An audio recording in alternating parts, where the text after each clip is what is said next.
This is LBC from Global, leading Britain's conversation with James O'Brien. It's 3 minutes after 10, and thank goodness it's over. No more bulletins from Manchester for the foreseeable future. Well, not on the issue of the Conservative Party conference, at least, although we do have to play at least one more clip before we all pack up our troubles in our old kit bag, and it is arguably the most hat stand one so far, even including all the hat stand ones we've listened to already. I'm just looking at my inbox, which I often do, early doors on the programme.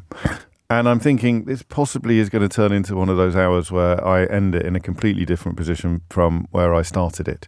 Because you are united at the moment in your criticism of what Rishi Sunak said yesterday about tobacco, about smoking. Not quite unanimous, but certainly consensus. Jim in Leeds suggests that because Liz Truss is against it, it must be the correct thing to do. He invokes the rule of inverse Truss. He also correctly describes it as a graduated smoking ban, which is remarkable, really, because as Owen, who's listening in France, points out, how will it work? Does it mean that in years to come, a 30-year-old will be asked for ID when buying cigarettes, only to be told, sorry, you are too young? While, and I'll add this to what Owen has said, a 31-year-old will be free to puff away to their heart's content. And, I mean, in brief, Owen, yes, I think it must do that. So if you were born after 2008, anyone born on or after January the 1st, 2009, it will be illegal to buy cigarettes. It would be illegal for anyone to sell you cigarettes after that point. Which means that, yeah, if you were born on January the 1st, 2009, or on December the 31st, 2008, you'll have to carry ID with you if you want to sustain a lifelong smoking habit and produce it every time you're at the tobacco counter. It's crazy, right? But it's also bold, I think. It's very easy to... what's the word I'm looking for? It's very easy to lazily criticise based on colour of scarf. It was so much to pick apart over what went on in Manchester this week. I suspect you're bored of it, aren't you, already? You don't... I mean, in terms of Rishi Sunak's speech and its impact and the ludicrous notion of someone from a party that's been in power for 13 years suggesting that things have been rotten for ages and I'm the man to change it all, it just doesn't actually make any logical sense, which is why all the right-wing newspaper front pages today are cheering it to the rafters. But it reminded me of you, Les, actually, albeit... It's probably less controversial, not definitely, but probably. It reminded me of you, Les. It reminded me of a bold policy decision taken almost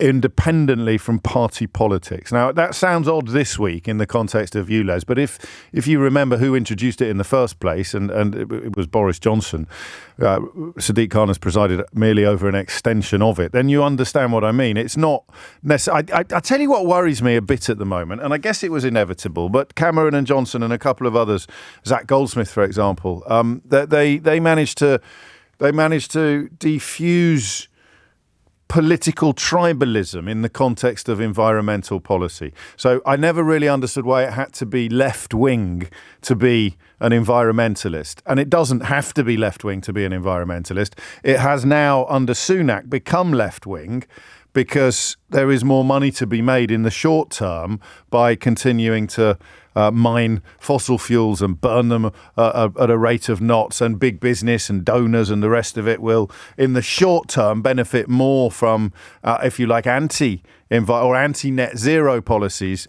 than they otherwise would. But it shouldn't and didn't need to be a left-right issue, the environment. And I think smoking is the same. I think this is one of the reasons why I kind of look forward to our conversation this morning, is because I won't know what you think about the smoking ban the moment you tell me what you think about immigration or private education or, I don't know, you name it. You can usually work out what else will be in that hand of cards. Not always, and none of us can do it with absolute accuracy, but generally speaking, you get a rough idea where someone stands on a variety of issues by finding out what they think about one issue. This one is very different. Not least because people that I admire enormously are united in their outrage at the infringement of their liberties. And not least because I can feel my pendulum swinging as we speak, if you could excuse that rather unfortunate figure of speech. What I mean by that is the right to do things. See, I'm probably... I am still broadly in favour of the decriminalisation of other drugs. And yet I find myself... Oh dear, I told you this was going to be a funny one. I find myself broadly in favour of what Rishi Sunak is doing. How can I be in favour of the decriminalisation of cannabis while being in favour of the criminalisation almost of tobacco, or certainly of selling tobacco? There's a question for the ages, but you're not my therapist. We'll work that one out later. The point really, or the question really is this. What do you think? And why? I remember a Labour politician. So you'll remind me in a minute who it was. I remember a Labour politician saying some years ago that you shouldn't increase taxes on tobacco because for poor people, sometimes a smoke is the only pleasure that they have all day. And he was both right and wrong, wasn't he, at the same time? Because smoking is pleasurable. That is why it is addictive. You get addicted to the dopamine hit as much as the chemicals that start coursing through your bloodstream. And if you lead a bleak existence, then a smoke can actually be a brief moment of artificial sort of happiness, if you like. I mean, we need a better word than happiness, but a brief moment of, well, it's a chemical change in your brain, and it is briefly a nicer place to be, your brain, than it was before. And yet the medical impact of smoking cigarettes, how am I supposed to pronounce it? Every time I do a topic like this, someone starts complaining about how I pronounce the word. Can someone say it in my ear in the way that normal people say it? How do you say it? How do you say this word? Cigarette? Cigarette or cigarette?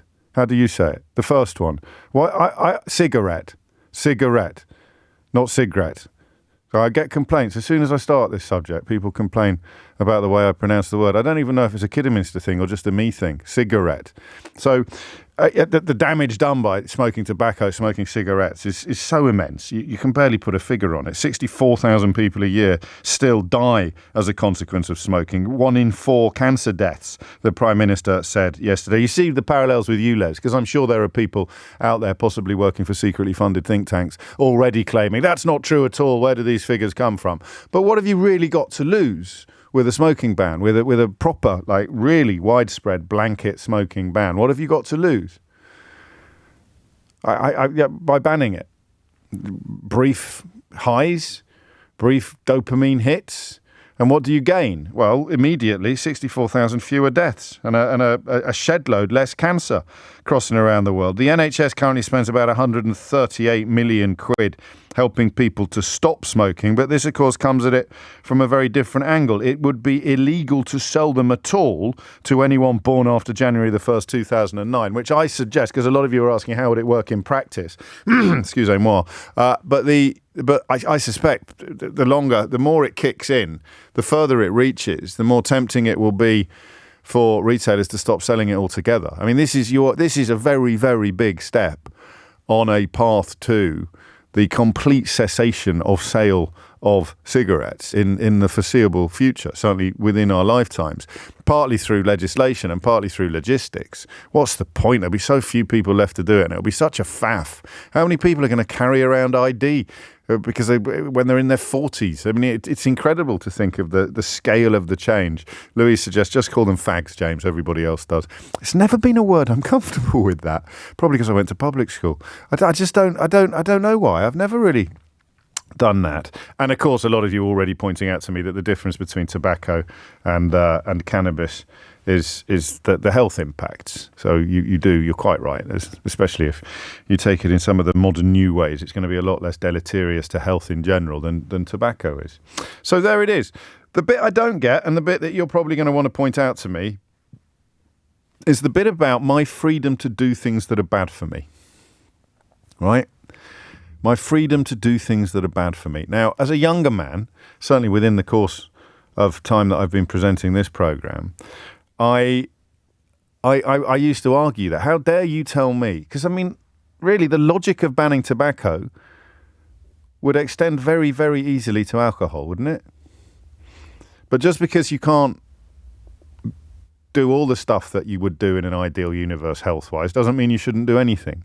So just because it's very hard to argue the difference between a ban on tobacco and a ban on alcohol doesn't mean you shouldn't ban one of them if you get the chance. Do you see what I mean? I think you can have a logical inconsistency here for the benefit of public health.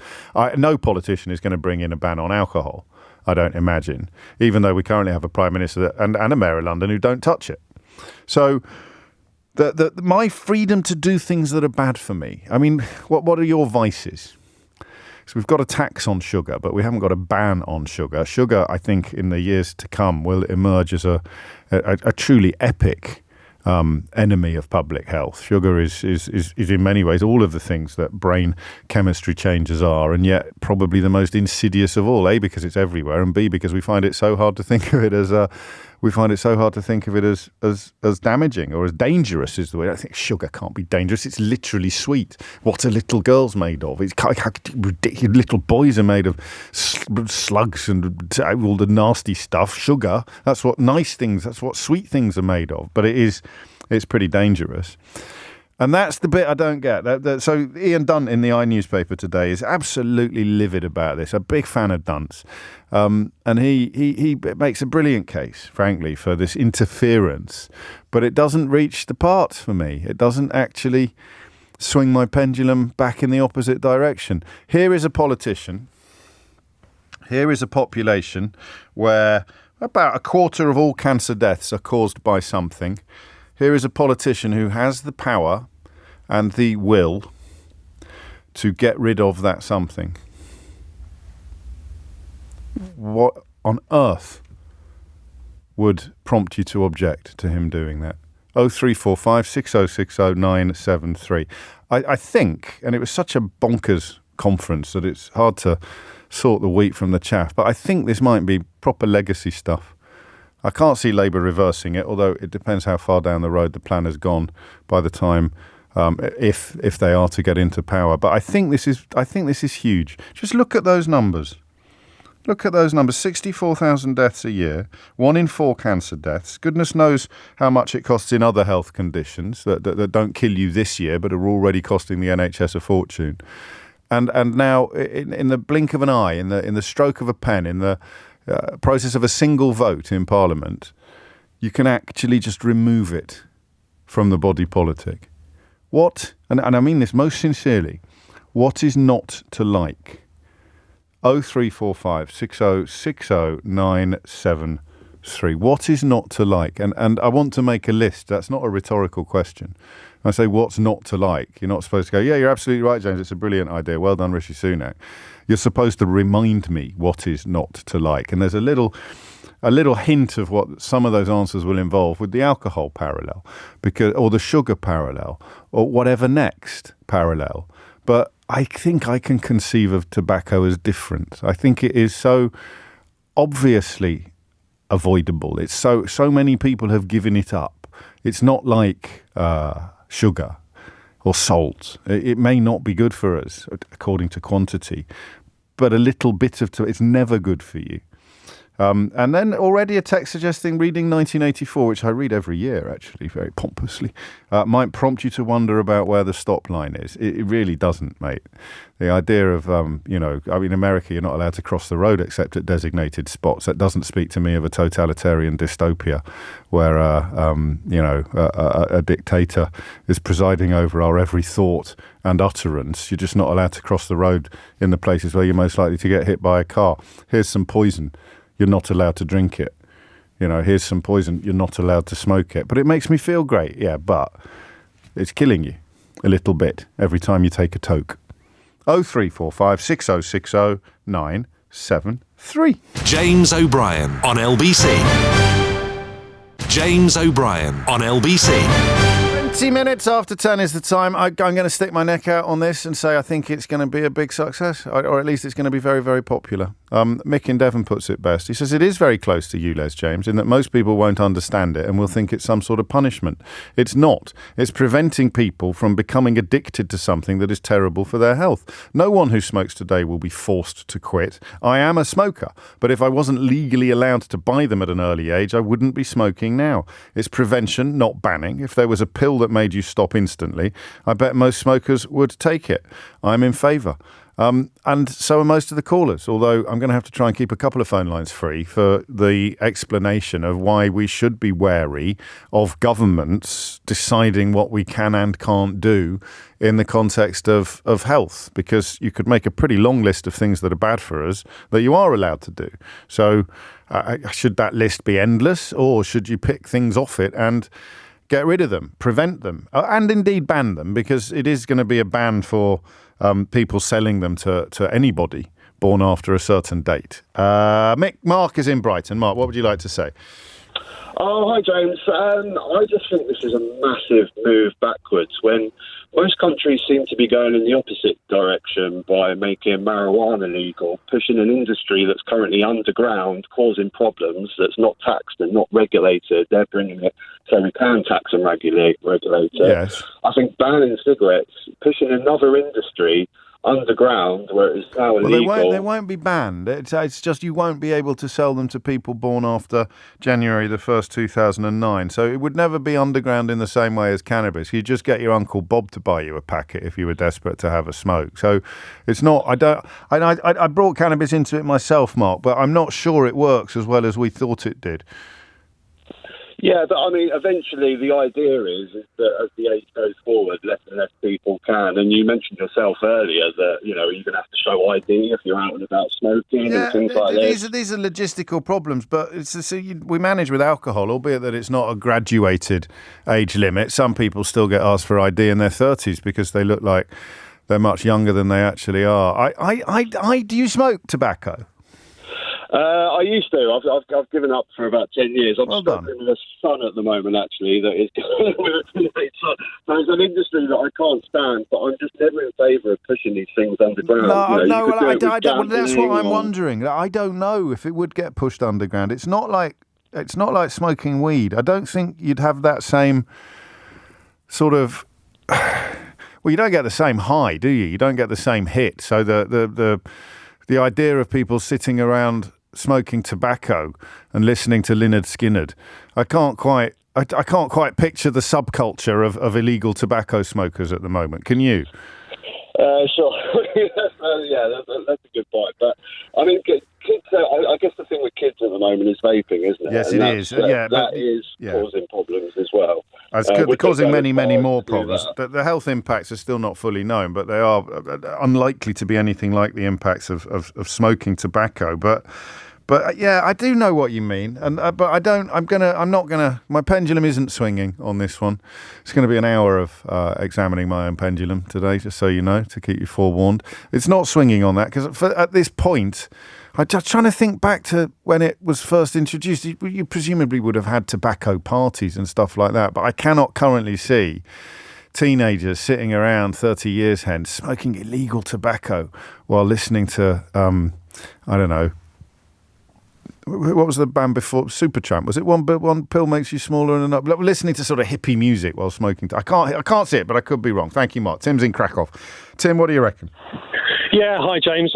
Firstly, love the show. I kind of feel like you're my mate, even though you don't know me from Adam. No, same here now. For that. So that's a lovely thing to say, and it is mutual, genuinely, because I sit down here every morning, I start talking to you, and here you are, so thank you.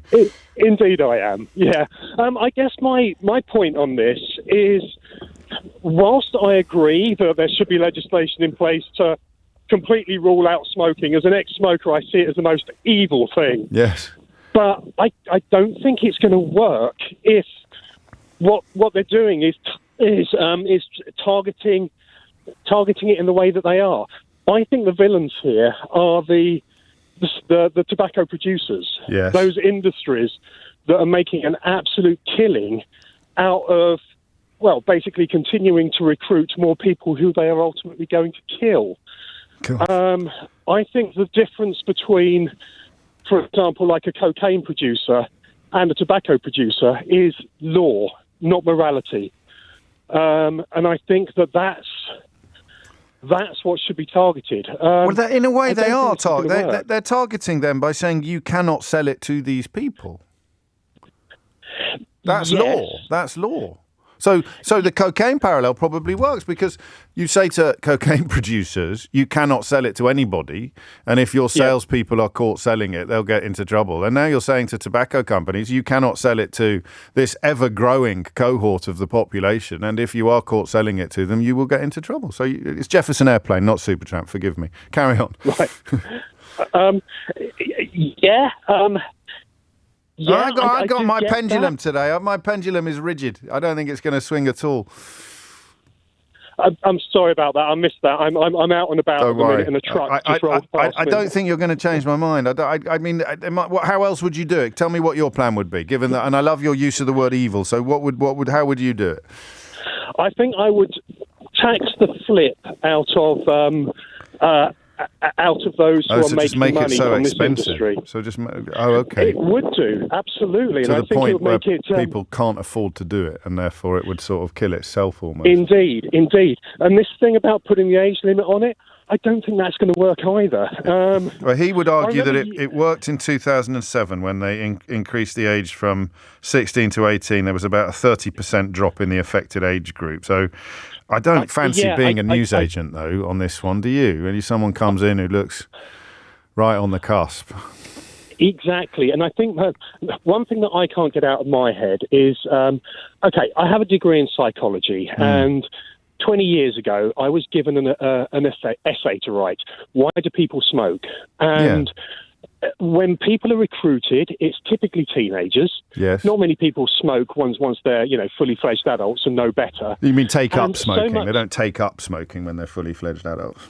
Exactly. Yeah. Exactly. And it's so much of it's a rebellious thing. Kids are in the position where they have to come down on one side of the fence. Am I going to be a smoker or am I going to be a non-smoker? The kind of rebel side sort of leans towards becoming a smoker. It does, probably still, actually, although Absolutely. vaping has filled in a lot of that space. You think of James Dean, or our generation think of James Dean in Rebel Without a Cause, or Olivia Newton-John in the final scenes of Grease. Indeed, I quoted the Uma Thurman poster for Pulp Fiction in that essay, because that was when it was. Yes. So, I just very strongly think that saying you can't do this, it's bad, is counterproductive in this particular situation. Yeah, we'll see. You could be right. Yeah, I mean, one thing that I have been reminded of by quite a few callers, that it was in January of 2023, all those years ago, that Wes Streeting announced something very similar to this policy, indeed citing New Zealand's gradual ban on tobacco as something they might look at and do. So when people say Labour can't announce policies because the Tories will nick them, Labour's probably not quite as paranoid as it sounds. I'm not paranoid. They really are nicking my policies and announcing them. But that was in January of this year.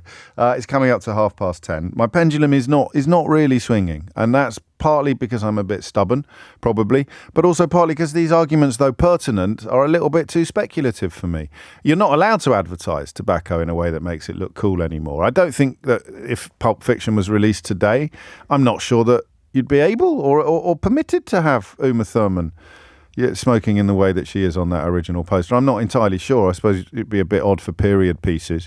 If you go and see a play now in the West End and it involves smoking, they smoke fake cigarettes. I think that's law. So it's death by 1,000 cuts, and then this is the final and the biggest cut, the cruelest cut, or the kindest cut, depending on which way you look at it, of all. I'm struggling to keep any phone lines free, and we've got broad consensus, but what we haven't got is a strong libertarian argument as to why I should be free to have a glass of wine every night, even though it's bad for me, or a bottle of wine every night, even though it's bad for me. So what's the tobacco equivalent of that case? 0345 6060 973. Just in answer to the point about people taking up smoking later. I have a friend, James, who started smoking in his late 30s, convinced it would help him lose weight. It didn't, so now he's an overweight smoker. James O'Brien on LBC. James O'Brien on LBC. 10:34 is the time. Good politics or good policy, or both, or neither, or one but not the other? I'm not sure. Corpsey gives me pause, as ever, with some statistics, and this is going back to 2019, when the numbers have probably moved further. 60% of adults in 2019 had never smoked. Only 14.1% of the population were smokers. So the problem that Rishi Sunak is solving is perhaps not as big as he would want us to believe. And as Corpsey suggests, each percentage point reduction in that overall number would be a disproportionate investment when something like free gym or cooking sessions would actually help more in the context of the national health. He adds mischievously, the best way for Tories to stop kids from smoking would be by being photographed smoking. Well, I'd like to thank Therese Coffey for doing her bit in that department. She's probably done more to curtail cigar sales than anybody since nicotine first doffed his cap at Superman. But you tell me what you think about this policy and indeed this politics. 0345 6060 973. I will also make the point, because I had forgotten, that Labour had already announced their intention of doing this in the event, or at least the possibility of doing this in the event of them coming to power. So it is perhaps not quite the rabbit from the hat that I may have portrayed it as at the top of the show. Alex is in Londonderry. Alex, what would you like to say? Well, Londonderry. Alex is in Derry. Alex is in Derry. What would you like to say, Alex? James, where to start on this one? Carry on. The government banned, X years ago, drug addicts being shunned. Right, they're still getting them. They're still getting them. Cigarettes are, to me, it's a nonsense because, quite frankly, we're becoming dictators. No. I think you're mixing up two issues. The harder it is to get hold of, the less likely you are to become addicted. Well, look, I only can go back on my own father. He was 85 years of age. He died the day before he actually died. He wanted a cigarette, and they gave him one. He was fine. It's personal choice, James. I don't want to be dictated. I don't smoke. I never have done. Yeah. He did enough for me and himself. But I am of the opinion, if I want to have a cigarette, I want to have it. By the way, they're taxed to the hilt, apart from anything else. There will be a hit to the revenue. That's true. But that's already. The ordinary taxpayers will make up the difference. Well, it's the numbers are going to be shrinking every year anyway. What interests me is not the civil liberties point that you make or the libertarian point that you make. It's actually the cynicism, now that I'm thinking about it, of essentially announcing that your intention to do something that is kind of happening anyway. The natural attrition. Young people, I've got teenagers, they don't smoke. No, their mates vape, but I can't. I mean, we've had parties at our house when like one or two people have been smoking tobacco. Once, when I was their age, it would have been almost everybody. James, if I was lectured at home not to do something, I wouldn't do it. Then I would decide to do it just to be spiteful. I said, well, why am I not doing it? I want to do this. Encouragement is possibly part of the way. Maybe. Explaining the dangers, which I think they've been trying to do, and leave it to them to decide. Look, I'm with well-known listeners at a charity. We get endless calls, and this is the least of our problems. You'd be stunned at how many people need that cigarette for their nerves and whatnot. But they're not. No one's being stopped. No one's being. I'm going to make a stand here. No one is being prevented from. No one who currently smokes is going to have to stop smoking under this legislation. Yeah, but they're going to die before they get a chance to be allowed to do so. What do you mean they're going to die before they get a chance to be allowed to do so? Well, what's all this age group? You have to be I can't remember. You went through all the different ages. If you were born on January the 1st, 2009, or any date subsequently, so you're currently 14, you will never be able to legally buy cigarettes. Everyone else is golden. So what age then would one be allowed to buy a packet of cigarettes? They never will be. Right, well, that's not a dictatorship then, is it? Well, no, because no one who is currently smoking, that's like saying it's a dictatorship because you're not allowed to buy cocaine. You've turned your own point on its head. Look, I'm sorry, but I do feel that it is a wee bit over the No, I'll take that, but you were talking about a feeling rather than a point of principle, or perhaps, I don't know, is there a point of principle here? My freedom to do things that are bad for me. What if they'd never been invented? What if tobacco had never been discovered? What if some person in the mists of time hadn't thrown a bale of dried leaves onto a fire because he thought that they might sort of warm him up a bit, and then, much to his own surprise, he inhaled some of the resulting smoke and thought, whoa, hello, that's all right. Or more likely, they were burning the leaves every night, and then they ran out of leaves and were burning something else instead, and they all sat around and go, oh, I feel a bit itchy. Oh, dear, I feel a bit antsy. Well, why do we feel a bit weird? Oh, I don't like this. Oh, that smoke tastes a bit different. Go and get some of those leaves from over there, Ugg, and chuck them on this fire over here. And so I don't know how it got discovered, but if it had never been discovered, it wouldn't be, I mean, it would be a good thing for humanity, not a bad thing. If Walter Raleigh had never brought it back to Britain, that would be a good thing for Britain, not a bad thing.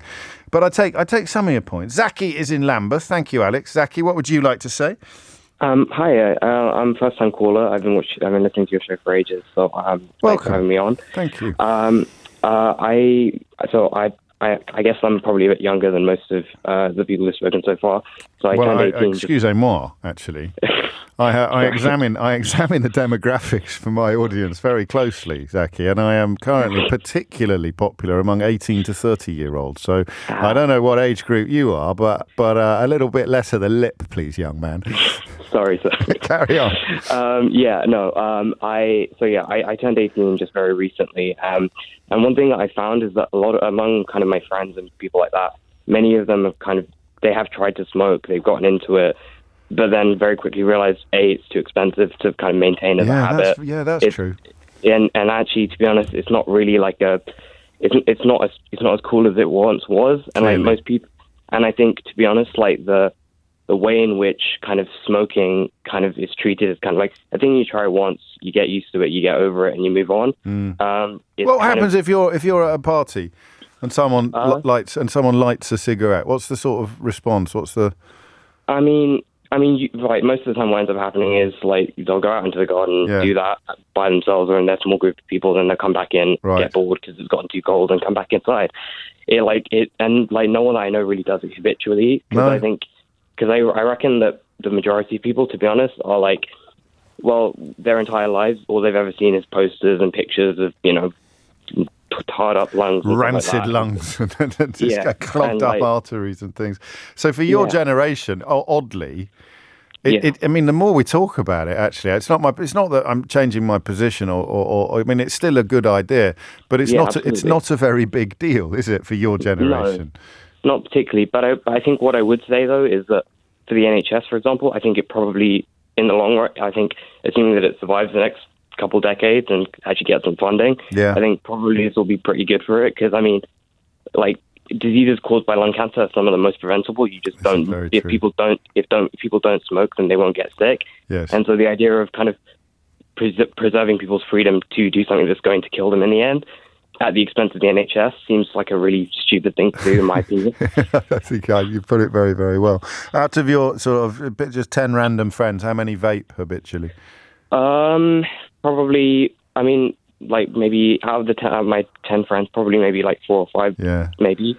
And like you said, I don't personally do it either, to be honest, but I can, and I don't drink either. I'm Muslim, actually, so I don't do any of that. But to be honest, I think vaping is kind of, funnily enough, because it's such a substitute for smoking, and it's basically just a tool for most people to get off smoking. It's kind of seen as a bit kind of lame and tacky. Oh, okay. At least among my friendship That's group. an interesting. You can't generalise about every 18-year-old in the country, but the lads who were vaping outside Morrison's last night clearly didn't think that it was lame and tacky. They clearly thought that they were rebels without a cause for the 21st century. But it's completely endemic. That's the point. If Rishi Sunak wanted to make a really meaningful change, he'd probably be going after vaping. Although, as Zaki has just explained rather well, the health impacts of tobacco are enormous compared to almost anything else. 10:43 is the time. So, we've all gone a bit meh, actually, the more you think about it. Yeah, all right, that's all right. It's a nice idea. You might have nicked it off the Labour Party. But the people that it's aimed at are barely going to be touched by it, because they weren't going to start smoking anyway. They're too busy vaping or not touching this stuff. So the biggest policy pronouncement at the entire Conservative Party conference was A, something that the Labour Party had already proposed, and B, something that isn't actually going to have a particularly big impact upon the population. So what we all come at it from our own generational standpoint, don't we? So you're thinking, depending on what age you are, I'm 51, very hard to believe. I know it's because I don't smoke. I've got skin like a baby's bottom. You're thinking about how everyone smoked in your era. All the 14-year-olds, 15-year-olds, 16, everybody smoked at my school. And they smoked Marlboro Reds. Absolutely poisonous stuff. Everybody smoked them. And that's what I'm thinking of subconsciously when he makes this announcement. It's a good one. Yeah, it's a good announcement. Old Sam will never be able to smoke those disgusting Marlboro Reds anymore. It's great. But he wouldn't. The 14-year-old equivalent of my puffing and spluttering school friend doesn't really exist. And also, think about the smell. You know, the habitual stink of your clothes. That's gone. It's all gone. So in many ways, he's making an announcement that becomes more impressive according to how little you understand of the impact that it's actually going to have, which you could argue is very good politics, but largely pointless policy. James O'Brien on LBC. James O'Brien on LBC.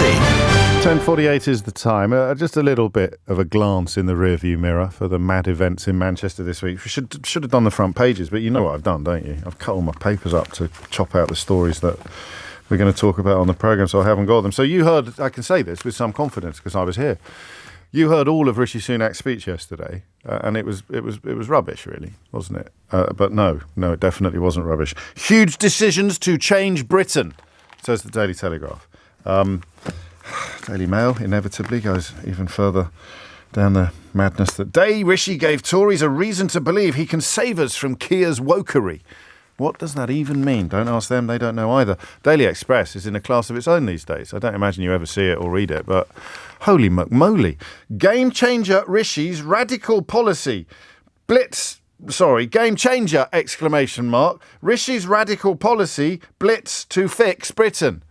That's one of the worst headlines I've ever seen on the front page of a newspaper. They think it's all over. No, that's got nothing to do with... So the Sun, interestingly enough, have not joined in. You've got a very small picture, top right-hand corner. Rishi, I'll axe SIGs and A-levels. The Sun, keep an eye on the Sun. It's always interesting. Being adjacent to power is even more important, remember, than being able to influence it in the first instance, because you can't begin to try to influence it unless you're adjacent to it. The Daily Mirror quite rightly call it a train wreck, and there's your selection of front pages. So it was a very odd gathering, but it's very important to recognise as an enemy of footballification. And on this programme, of course, not only did we invent the concept of footballification, but we are sworn enemies of footballification. The idea that you base your opinion of anything upon your tribal political loyalties. So if, for example, your party ended up being led by a disaster, you would never be able to admit it. You'd have to pretend that the person in charge of your party was amazing. And we've seen lots of evidence of that on both sides of the House of Commons in recent years. But luckily, some of us are capable of loosening our scarves and restoring the full flow of blood to our brain. So we managed to approach issues with a bit of clarity. I think we all suffer from it a tiny bit. It's probably based on empathy more than anything else, or just how self-interested your view of the world is, as opposed to how national interest inspired your view of the world is. So it's very important to acknowledge, while a lot of very weird people queued up in Manchester to make some very weird speeches and some deeply dishonest claims and some completely bonkers pronouncements, a bloke called Danny Kruger started talking about a new world government that wants to take over, and he's an actual MP. But it's very important to remember the sensible Tories who remain in the fold and are indeed even vying for office, vying for the leadership. Should a battle commence after the next general election? And Penny Mordaunt is, of course, widely regarded as being in the sensible category, largely because she did a brilliant job carrying a medieval weapon at the coronation of King Charles. And who here can say with a straight face that does not prove her political mettle in the 21st century? Don't at me. It probably wasn't medieval or indeed a weapon, but she carried it, and she carried it with aplomb. Not a plum, aplomb. Carrying it with aplomb would be weird, even by the context of coronation paraphernalia. The speech she gave to the party conference yesterday, I think, cements her reputation as a very sensible Tory and not in any way as bonkers as the rest of them. Stand up and fight for the freedoms we have won. Against socialism, whether it is made of velvet or iron. Have courage and conviction, because when you do, you move our countrymen, our communities and capital of all kinds to our cause. Stand up and fight, because when you stand up and fight, the person beside you stands up and fights. And when our party stands up and fights, the nation stands up and fights. And when our nation stands up and fights, other nations stand up and fight. And they stand up and fight for the things upon which the entire progress of humanity depends. Freedom. That is what conservatives do. That is what this nation does. Have courage. Bring hope. Stand up and fight. Stand up and fight. Thank you, conference. We should have kept the applause in. Was the applause enthusiastic, or was it because I had to clap like this? What just happened? Oh my God! What just happened then? Do you know what happened, Keith? What happened? What the heck was that? Who am I supposed to be fighting? I mean, there's a technical inaccuracy in what she said. If the person next to you stands up and fights, we don't stand up and fight. We normally say, "Sit down, Keith. It's not worth it. Seriously, leave it. It's not. You get us all chucked out. Just sit down, will you, and stop fighting." What was that? I'm going to listen to it again. I may leave the microphone on this time. Stand up and fight for the freedoms we have won. Ooh. Against socialism, whether it is made of velvet or iron. Where'd you get velvet socialism from? Have courage. Okay. And conviction, because when you do, you move our countrymen, our communities and capital of all kinds to our cause. What? Stand up and fight. Okay. Because when you stand up and fight, the person beside you stands up and fights. Who are we fighting? And when our party stands up and fights, who are we fighting? The nation stands up and fights. So we're all fighting. And when our nation stands up and on fights, the same side. Other nations stand up and fight. And they stand up and fight for the things upon which the entire who are we fighting against? Progress of humanity depends. What? The entire progress of humanity? Freedom. Okay. That is what conservatives do. What? That is what this nation does. Pardon? Have courage. I do. Bring hope. I have. Stand up. Bring help. And fight. Stand up and fight. Thank you, conference. You're welcome, Tony Mordaunt. Bring a dressing gown and a fishing rod, I think was the next line of that particular speech. Bring a dressing gown and a fishing rod and a six-pack of Tennant Super. That, I'm tempted to play it again, but we've got a phone in. That's one of the craziest things I have ever heard. But anyway, I think we can all agree she's the sensible one. Pete's in Nottingham. Pete, have you lost the will to live? No, I'm just going to take up smoking after listening to that five. God, what did you ring in to say? Fantastic. So this is a generational view, as you've talked about before. Probably just a personal view, but I'd throw it in. So I started smoking when I was 11 in the 60s, and clearly it wasn't legal to smoke then, and we got into all sorts of trouble, and we got caught. Even got caught by the local policeman at one time. But, we did everything to get a smoke. We used to pinch them off our parents. We bought Rizzlers and picked dog ends up off the floor. I smoked tea leaves before. We'd do anything to get a smoke. So, the legality wasn't an issue. Not once you were addicted. I don't know whether it was an addicted or it was a fad. Anyway, but well, you didn't smoke tea leaves for fun. You smoked tea leaves because you desperately needed a smoke, I think. Yeah, it doesn't work, let me tell you. Anyone out there, do not try that. No, nor do the insides of banana skins. Because when I was at university, people started claiming you could smoke the inside of banana skins and get high. That doesn't work either. Carry on. Sorry. Point being, I'm now 68 and I've been practicing smoking for about 40 years. And the things that changed me were, I think cost was a big thing when I was getting married. We wanted to save money. And then when the health issues started to become more prevalent and were over time. My mum died of lung cancer, and things like that came more into the way you felt after you had a skinful on a Saturday and you'd been smoking all night. It was clear that didn't feel right.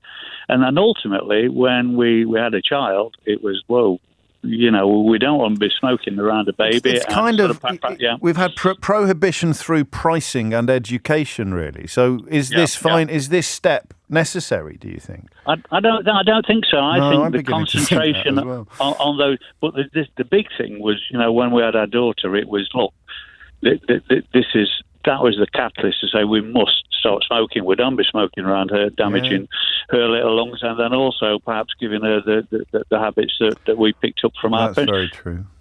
So, I think you're right. I think the more we approach it from a personal level, the more pointless perhaps the policy becomes. Although that doesn't mean it's a bad thing to do. It just means it's probably not, a laurel upon which Rishi Sunak can rest with particular satisfaction. I'd rather have it in place than not, probably, on reflection, but it's not going to make a huge amount of difference, largely for the reasons that Corpsey pinned down half an hour ago, which is that even in 2019, the proportion of the population that smoked was about 14%. I remember we grew up, Pete's a bit older than me, people still alive grew up in an era where you'd have advertisements featuring doctors telling you that smoking was good for you. So if you imagine the journey that we've gone on as a population, this is perhaps a relatively small step in the direction of a smoke-free country, as opposed to, as we've all done, imagining that this had been introduced when we were 14, when Pete was smoking tea leaves, and I was trying to wash Marlboro Red aromas off my school clothes. That if it had been introduced then, it would have been huge. But introducing it now, while not unnecessary or undesirable, it's definitely not huge. It's coming up to 11 o'clock. Something that is huge is the state of the rental market in this country. Another interesting journey. We never used to talk about renting on the programme. We always used to talk about owning. And you'd use property ownership as a measure of broader economic health or decline. I barely give a thought to home buyers now. The renters are having such a nightmare. I've barely got the bandwidth. James O'Brien on LBC. James O'Brien on LBC. You know that we do this a lot together, as in hang out in the morning and spend quite a lot of time poking fun at various public figures, particularly politicians in recent years. And goodness me, there's been an awful lot of fun to poke, has there not? I think we've just reached a new reality, almost. I think we've just reached a new gear. I kind of missed it the first time around because I was focusing on the more traditionally bonkers stuff, like Mark Harper claiming that, what was he claiming? That we're all going to be forced to eat turnips or something, or we're all going to be forced to ride unicycles to Sainsbury's and back, or that the councils are going to stop us from whatever it was. And then who else did we have? We had that dreadful Susan Hall telling a fringe meeting at conference that Jewish people were frightened of Sadiq Khan, and people queued up on this programme earlier this week to tell me that they really don't. They really aren't. But the actual madness of Penny Mordaunt's speech is off the charts. I've never seen a response like it. Harge points out she's failed on the first two rules of Fight Club in the first two sentences of her speech. I could sit here. What do you think happened there? That's not what we're going to be talking about. We're going to be talking about renting. But what are we quite a few of you Beastie Boys fans, which is gratifying to know. You've got to fight for your right to party. Or Braveheart. Did it come from Braveheart? I mean, it did sound like she was quoting something. And then when you listen to it again, and we'll listen to it at least once more, my apologies if you don't share my sense of humour, but I don't know that this was prepared. I think a bit of it was prepared, and then she just sort of went a bit mad. Listen to it again, and see if you can spot the point. So she's got this thing about fighting, right? And then she can't have come up with the velvet iron socialism stuff off the cuff, which means that it was written down on paper somewhere and she both read it and decided, yeah, I'll go with that. What? Velvet? And then I don't know whether there was a reaction in the room. Might have to ask Natasha, did she get a little unexpected round of applause? Or maybe something happened elsewhere in the room and there was a collective intake of breath and she thought, oh, they like this. I'll give them some more. If you've ever seen a comedian on top form, they will ride a wave of approval and laughter from an audience to the point where you're clutching your sides. And a lot of that won't be in the script. It'll be the stuff that really gets you is the stuff that's off the cuff. You know, the ones, you watch Jimmy Carr, for example. Susie Dent was talking to me about this for a forthcoming episode of Full Disclosure. The speed with which he can get an off-the-cuff gag, or a Ricky Gervais.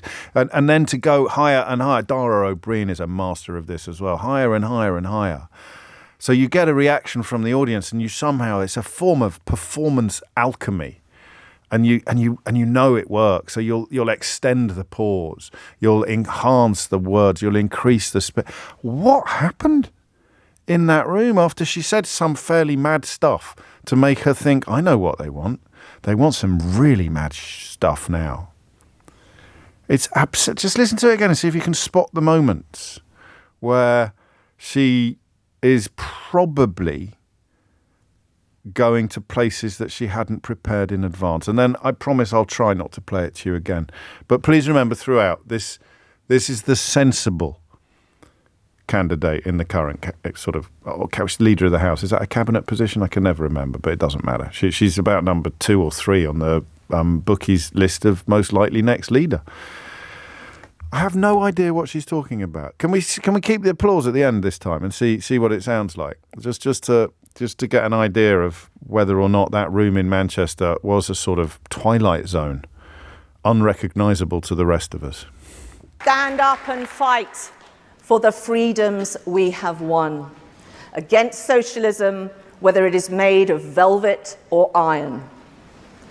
Have courage and conviction, because when you do, you move our countrymen, our communities and capital of all kinds to our cause.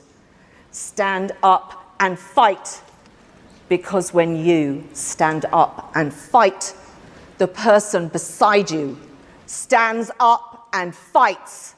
And when our party stands up and fights, the nation stands up and fights. And when our nation stands up and fights, other nations stand up and fight. And they stand up and fight for the things upon which the entire progress of humanity depends. Freedom. That is what conservatives do. That is what this nation does. Have courage. Bring hope. Stand up and fight. Stand up and fight. Thank you, conference. It's hard to tell. It doesn't sound like a huge audience, but there are some headbangers in there shouting. Speaking of headbangers, it could come from a Status Quo song, I'm told. Shots ring out in the dead of night. The sergeant calls, stand up and fight. You're in the army. Now. No? Just me. I don't know what to say. So, I've got to do a topic. I'd be quite happy. We've got an amazing guest coming in at 11:45 with an amazing story. I'd be quite happy just to meander around that little clip for the next half an hour. But I don't know if it would be very professional of me, particularly when people renting their homes face such an astonishing situation about which I know nothing. So what were we thinking about the other day that had gone up exponentially? It had gone up like, shoplifting. So you normally expect social change to be incremental, right? You normally expect the dial to be turned up quite slowly. It's why I use the analogy of boiling a frog so much. In fact, it's the very first line of my new book. The idea that you just dial it up slowly so that by the time the water is boiling, you've not noticed.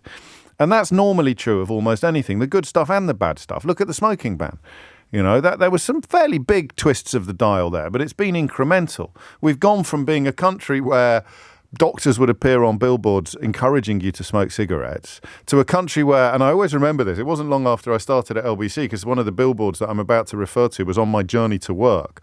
And they put up the billboards showing arteries clogged with fat or cholesterol or whatever it is medically that increases with smoking. And the Advertising Standards Authority got a bunch of complaints from people who were literally saying, I hate that advert, it's putting me off smoking. I loved that. I just thought that was a beautiful little vignette of life. And now we're a country where you're not even allowed to advertise cigarettes at all anywhere. You can't even stick them on the side of Formula One cars, although Tony Blair, of course, delayed that decision after interventions from Bernie Ecclestone. So, that's what I mean about change being quite gradual. And then sometimes you wake up one morning and you think, hang on a minute, that's not gradual at all.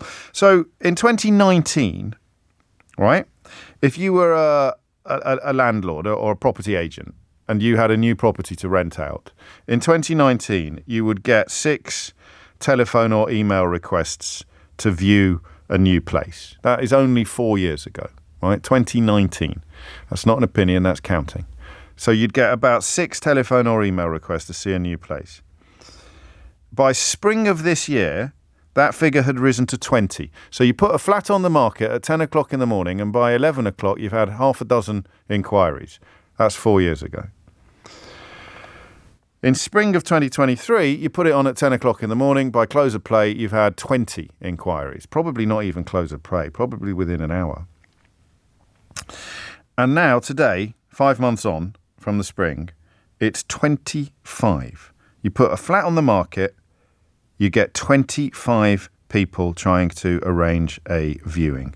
The average rent for a new let outside of London, this is not confined to the capital. I just said capital, which reminds me of that speech. What was she talking about when she talked about the capital? I didn't quite understand that. Anyway, outside of London, the average rent is now £1,278 a month, which of course is after tax. That's from your taxed income. So that is 12,000, say 250. That's another 3,000. So that's about 15 grand a year after tax. And I know you're unlikely to be paying it yourself, as in you probably share. But goodness me. And Rightmove say that the prices have risen by another 10% in the period from July to September compared with the same period last year. In London, average advertised rents hit £2,627 a month. That's up 12.1% on last year. And I mean, even down in Bournemouth, where they've spoken to a lettings manager, the gap between high demand and a severe shortage of rental stock at the moment is just crazy. Now, the population has not increased that much, if at all, since last year. The idea that we have sort of sleepwalked into this scenario is one to which I'm slightly sympathetic. I don't understand what's happened. So, as is often the case during the time we spend together every day, I've got to, and I don't have long on this, so don't hang around. Don't sit there waiting for someone else to open proceedings and then you join in. You need to hit the numbers now. I really want to see those fingers. You need to hit the numbers now, and you will get through. But there's 2 questions. The first is, what happened? How exactly has this happened? I'll give you a clue. The answer is not immigration. So save yourself tuppence with ringing in to say that. This breakdown between supply and demand is not going to be explained by either people arriving in Dover in small boats or an immigration policy that has ended up doing the exact opposite of what it said on the tin. I want a slightly more intelligent answer than that. Remember, once you allow immigration as an answer to a question about the state of the country, you've got Nigel Farage popping up on television blaming traffic jams on foreigners. So what has happened? 0345 6060 973. And this, in some ways, I think I'm more interested in, partly because of the age of my own children and the imminent arrival of this phenomenon in our lives. What's it like? I suppose the question is, basically, it's not a word I like to use. The question is, fundamentally, that's better. So I arrived in London in 1991. Actually, I had a hall of residence. 1992, when I looked out to get my first place in London as a student, 3 people sharing. We were all right financially, and we were, if not spoilt for choice, we had absolutely no problem at all finding a nice little place in Battersea where we had a room each and a nice little garden and Battersea. After Battersea, I moved to I moved to Chelsea, but that had quite a lot to do with the person I was going out with than it did with my own personal financial situation. But the lovely flat in Chelsea to Earl's Court to a little bit in Soho. You could afford to live in Soho. So again, to reference my Susie Dent podcast that is released either this week or next. Susie Dent, when she was working as a lowly etymologist in Oxford would commute from London and live in Soho, in the heart of Soho. You could live in the heart of Soho 30 years ago, in your early 20s. And now, I mean, you wouldn't get arrested. So I want to know exactly how hard it is.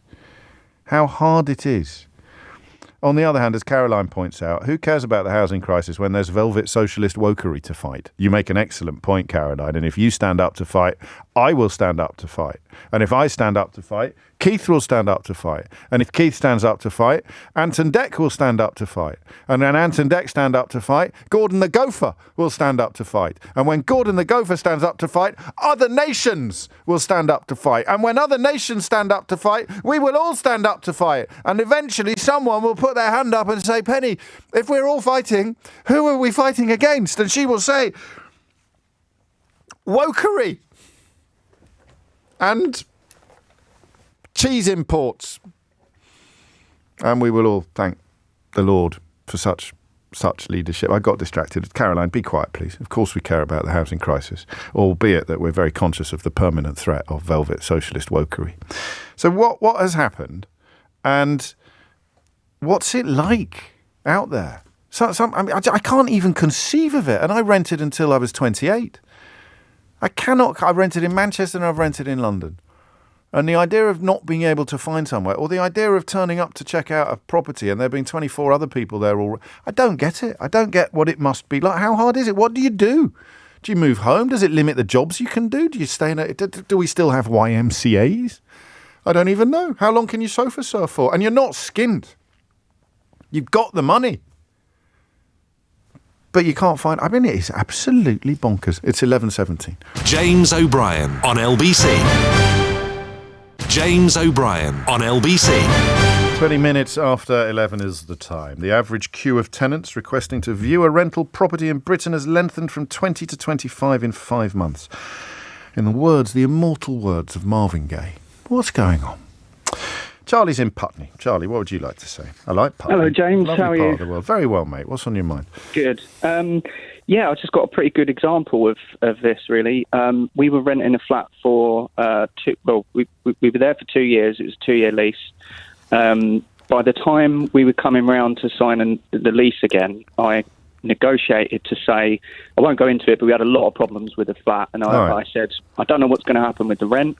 We were paying $16.50 a month. Yeah. It was a 2-bed. I said, all the problems we've had, I don't think we should have to spend any more money. So most of the problems I fixed myself, right. And they agreed to a 1-year lease. So originally it was 2 years. So they said, yeah, we'll that's fine, but we'll do a 1-year rolling lease. Mm. So I said to my wife at the time, we're out in a year, I guarantee. And lo and behold, I was right. At the end of that year, we received Section 21. Oh, so you're on your bike. Why? Why did you know that was going to happen? Just what was? Just because the standard was 2 years. And the condition of them not upping the rent was that it would be changed to a 1 year. We'll only give you a year. So they were clearly planning on slinging you out. How does this illustrate the bigger picture, Charlie? Well, I'm getting on to that. So I think that was my polite way of saying hurry up. at the end of that year, when we started looking, obviously, at other properties, first of all, the situation was you would call to view somewhere and say, look, can we do, let's say it's a Monday, you'd say, can we do Wednesday? And you'd get told, no, it'll be gone by then. And there were people that were taking flats without viewings, without even seeing them because they're so desperate to get in. But the average price we could find that was within our budget was what we're paying now, which is $2,250. So within a year, we've gone from 1,600 to 2,250. And yet, property prices are coming down. So something really weird is happening. Well, yeah, but I see it as, I don't know if this is right, I'm not an economist, but I see it as a scale, and you've got a balance between house prices and mortgages, right? So house prices come down, mortgage rates go through the roof, which is what's happened in recent times. House prices will come back up and mortgage rates will come back down. But so by the time the mortgage is a rate that you can afford, suddenly the prices have gone up and you need to save another 10, 20 grand to afford the deposit. The only way to balance that is to add a third scale, which is supply, and that's not happening. I still don't understand. How can prices be coming down for buying while they're rocketing for renting? Do it again in a sentence. I see what you're saying, yeah, and I couldn't answer that. No. I don't know. Me neither. I don't know. I mean, the demand for... It's too hard to buy a house. Well, yeah, but that's why I guess the demand is there because of that. So people. But who's can't in the buy houses? We've got lots of people rattling around in houses that are too big for them, but they can't sell them because the prices are coming down. I don't. Well, there's the question. It could almost be mystery hour. Are you anywhere near the half moon? The what? The half moon in Putney. I don't know it. We actually. So when we moved, we're more Southfields now. So, oh, okay. Big fan of the half moon. So we get some amazing gigs there. Really whereabouts in Putney is that? Right, just back off the river on the main street. Oh, the river. That's too posh for me, James. That's the where I won't tell you who lives there because it would be indiscreet of me. But they are a jewel in the crown of the LBC firmament. Thank you, Charlie. There it is. I mean, I think that's unsustainable. But of course, what is normal to you is utterly abnormal to me. So I'm not going to embarrass Charlie by asking him more details about his actual financial situation.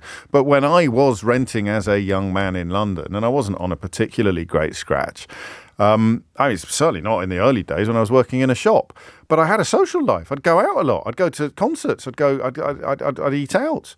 Presumably, when you're paying 40-50% of your after-tax income just on property, you're just living a very, very different life from that which previous generations would have taken for granted. 0345 6060 973 is the number. Tom's in Lichfield. Tom, what would you like to say? Hi, James. Thank you. So I'm stuck in the rent cycle. I'm in my sort of mid to late 20s. And me and my partner, we basically had to move into a very small sort of almost 3-room, if that, maisonette. Yeah. And, I'm on a particularly, a comfortable-ish wage. Yes. And it just feels unachievable now to get a house. And it's worrying, really. I don't really see a way out. Do you understand what's happened? I mean, particularly the question of why...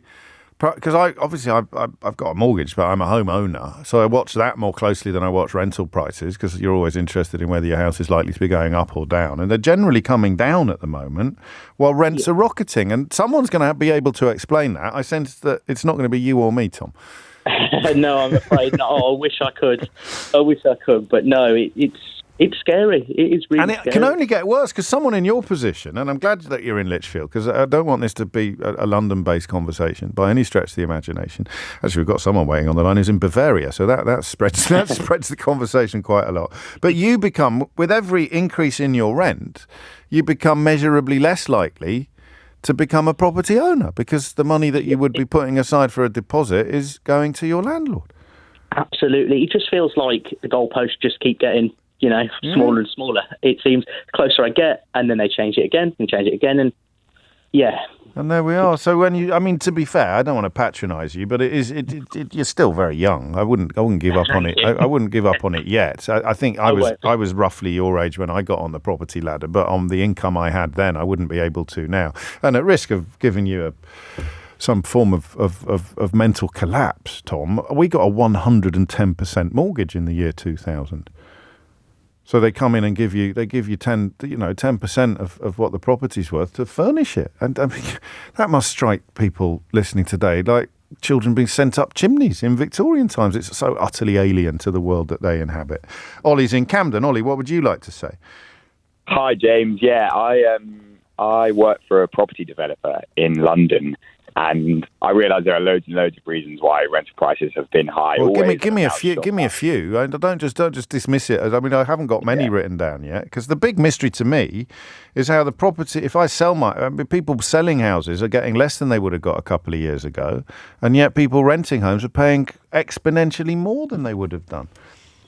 Yeah, I mean, there's a big gap between people who can afford to buy homes and people who are renting. So, with the way that interest rates have gone, landlords in their droves are selling up, which is great for first-time buyers who can, see more supply on the property market for cheaper. But those houses used to be rented to renters who can't hope to buy those houses now, and they've just been taken out of the rental market. So here's something I've noticed, which may or may not be relevant. I've noticed a lot more empty houses around the place.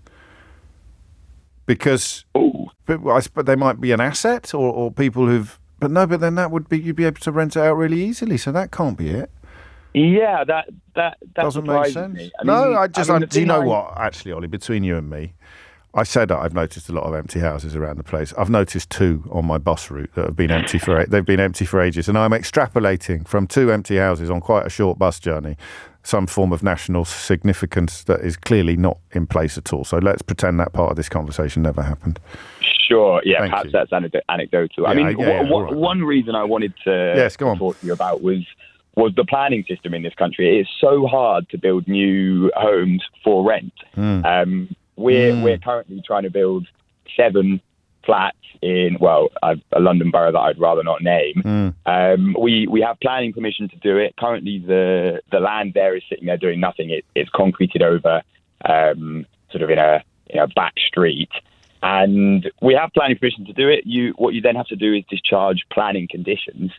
Well, that's the other story out there today, isn't it? That is agents, developers calling for a relaxation of regulation to allow them to build more houses, more properties. But I hadn't seen it's no harder to build properties for rent, is it, than it is to build properties for sale?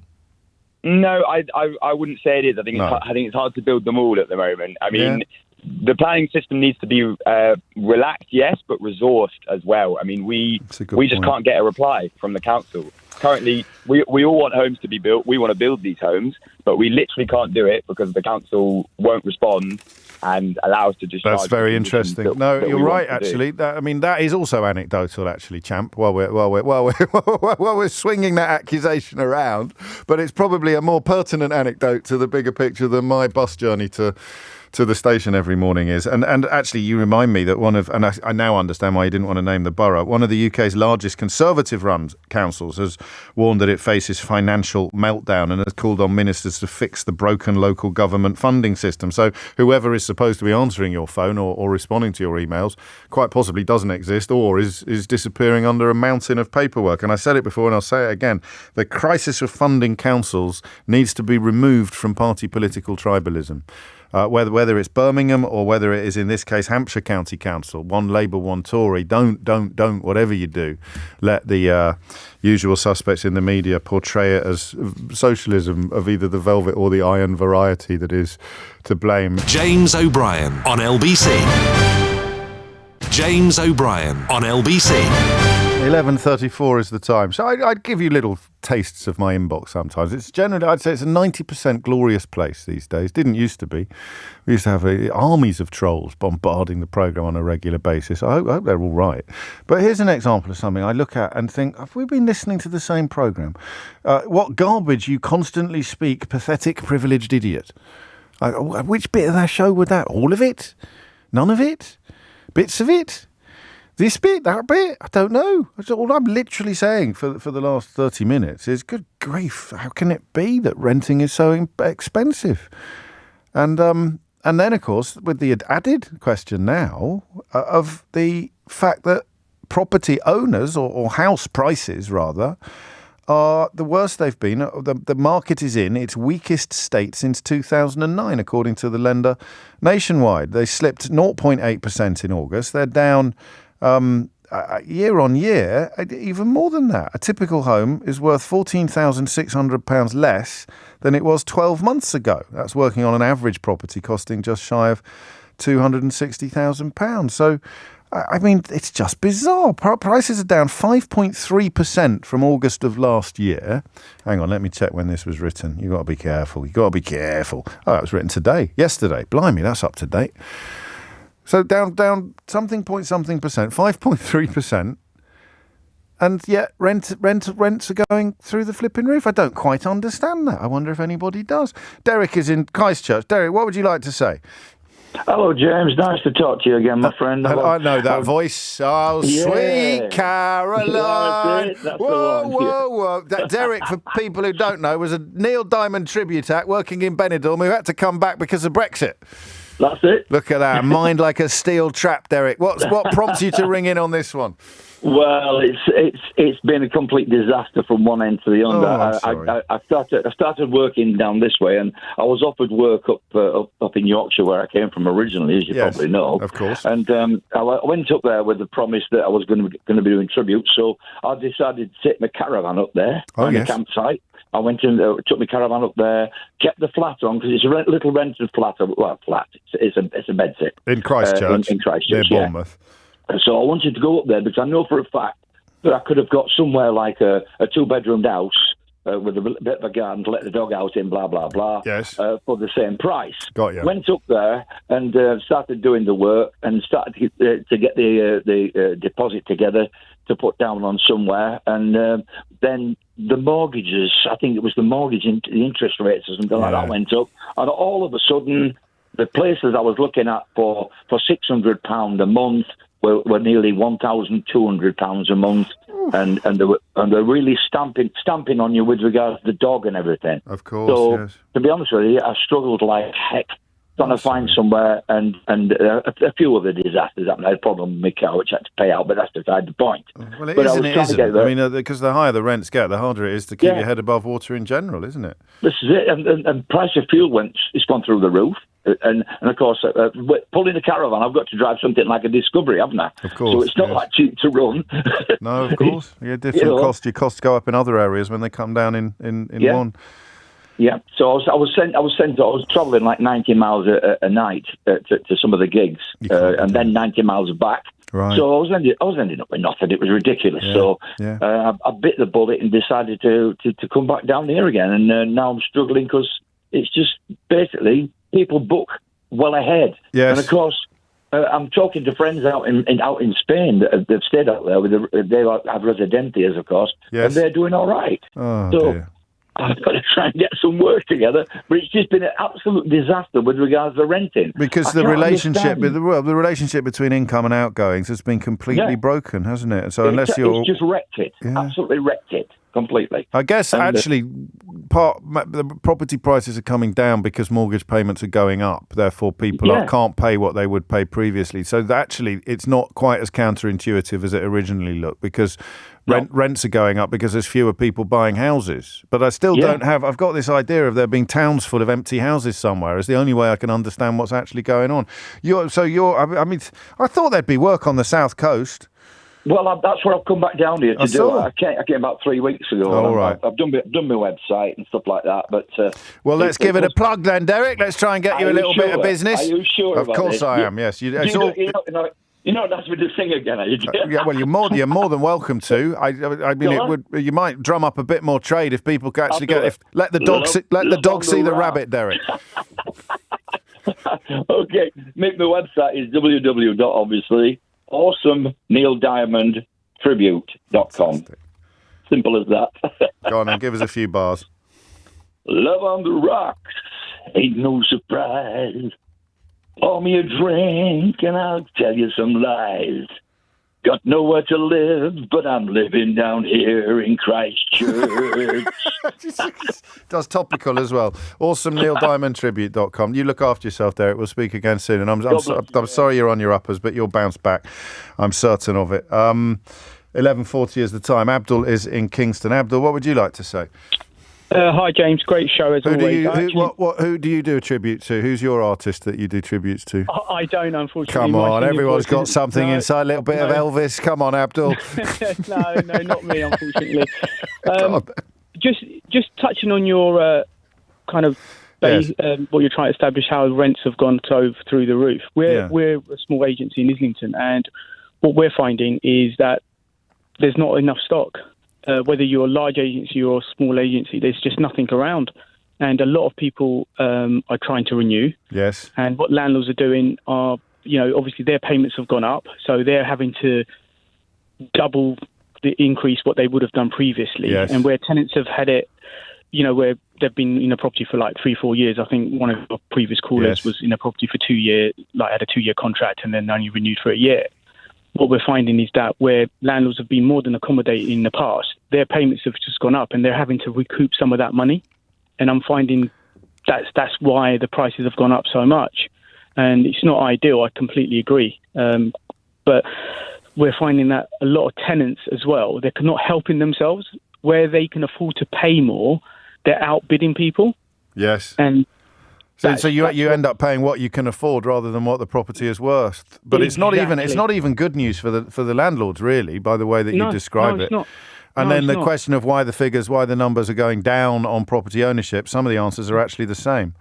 Yeah, exactly. And what I'm finding is a lot of our landlords who we've kind of looked after for a number of years, they're having to sell purely because they can't actually afford it. I'm having conversations with them saying, look, you know what, if it's due to fees or whatever, we'll try and help out. They're like, we're just out of it. We're out of it, Abdul. I'm out. It's like the Dragon's Den. Yeah. I'm out, they say. Exactly. And what does the future look like? What does the light at the end of the tunnel look like? I suppose it's interest rates coming down and things having a levelling. Also, we always do this, Abdul, not you, me.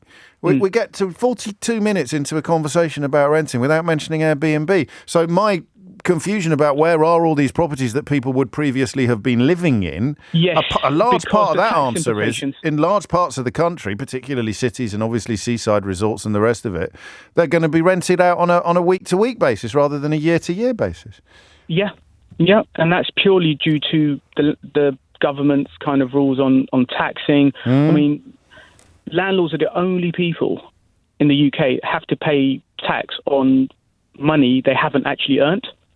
Yeah, as opposed to shareholders, and well, I can live with that, to be honest, in the great scheme of things, but not perhaps in the minutiae of this single issue. We think we found. Thank you, Abdul.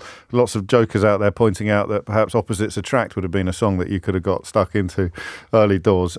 We think we found the inspiration for Penny Mordaunt's speech. I don't know how much of it you've heard. I've played it about 400 times on the programme today because it is among the maddest things I've ever heard in my life. Not just among the maddest political speeches I've ever heard in my life. It's among the maddest things I've ever heard in my life. But we think that we have found the inspiration for it. See if you can spot any echoes here. Strike and strike and strike and strike and strike and strike and strike and strike and strike and strike until you have victory. For every enemy that is aligned against you, let there be that we would strike the ground, for you will give us victory, God. I hear a sound of abundance of rain. I hear a sound of victory. I hear a sound of shouting and singing. I hear a sound of victory. I hear a sound of an abundance of rain. I hear a sound of victory. The Lord says, it is done, for I hear victory, victory, victory, victory in the corridors of heaven. In the corridors of heaven, victory, victory, victory, victory, victory, victory, victory. That was Donald Trump's spiritual advisor. This is the Leader of the House of Commons. Stand up and fight for the freedoms we have won. Against socialism, whether it is made of velvet or iron. Have courage and conviction, because when you do, you move our countrymen, our communities and capital of all kinds to our cause. Stand up and fight, because when you stand up and fight, the person beside you stands up and fights. And when our party stands up and fights, the nation stands up and fights. And when our nation stands up and fights, other nations stand up and fight, and they stand up and fight for the things upon which the entire progress of humanity depends. Freedom. That is what conservatives do. That is what this nation does. Have courage. Bring hope. Stand up and fight. Stand up and fight. Thank you, conference. Oh boy. Was it Oscar Wilde who said that America and England were two countries divided by a common language? Probably. James O'Brien on LBC. James O'Brien on LBC. 11:49 is the time. You're listening to James O'Brien on LBC. Guest in the studio is the investigative journalist Anthony Barnett. As someone in the trade, I'm intrigued by the fact that someone who was on dispatches at Channel 4 for years, 15 years, I think, and a former investigations editor of The Observer, has worked with the activists at Led by Donkeys on his latest scoop, because that says something about the state of the industry, but that is of less interest than the actual scoop itself to normal people. And that's where we'll start. Anthony, you've become something of a master of the, we call it an undercover sting. Most recently, I think, with Matt Hancock and Kwasi Kwarteng getting their dollars and pounds mixed up while revealing various willingnesses to intervene on behalf of your mythical clients. What's the latest one? Because it's altogether more serious.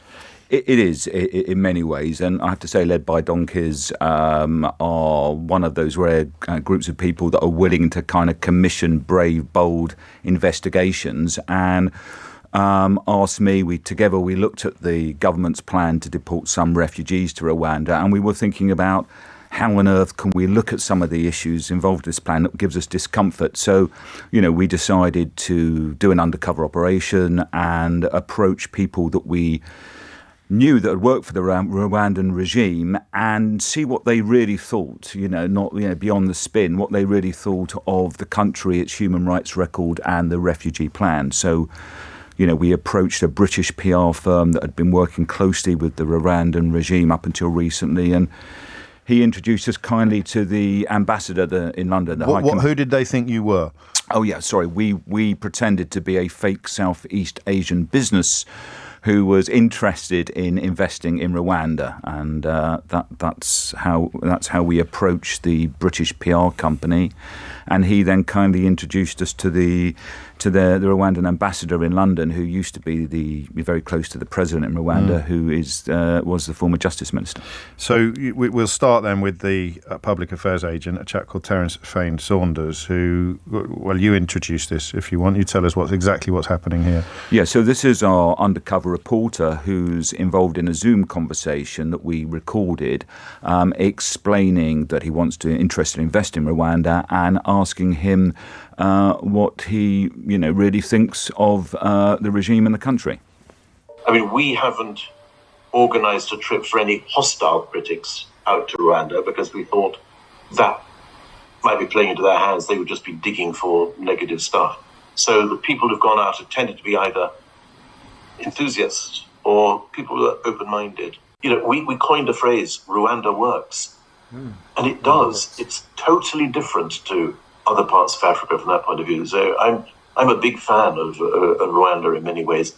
Yes, it's not quite a dictatorship, but it's run with a very strong central government. I mean, Kagame is, so again, a bit like the early days, I suppose, of Singapore. And the Kagame was very tough.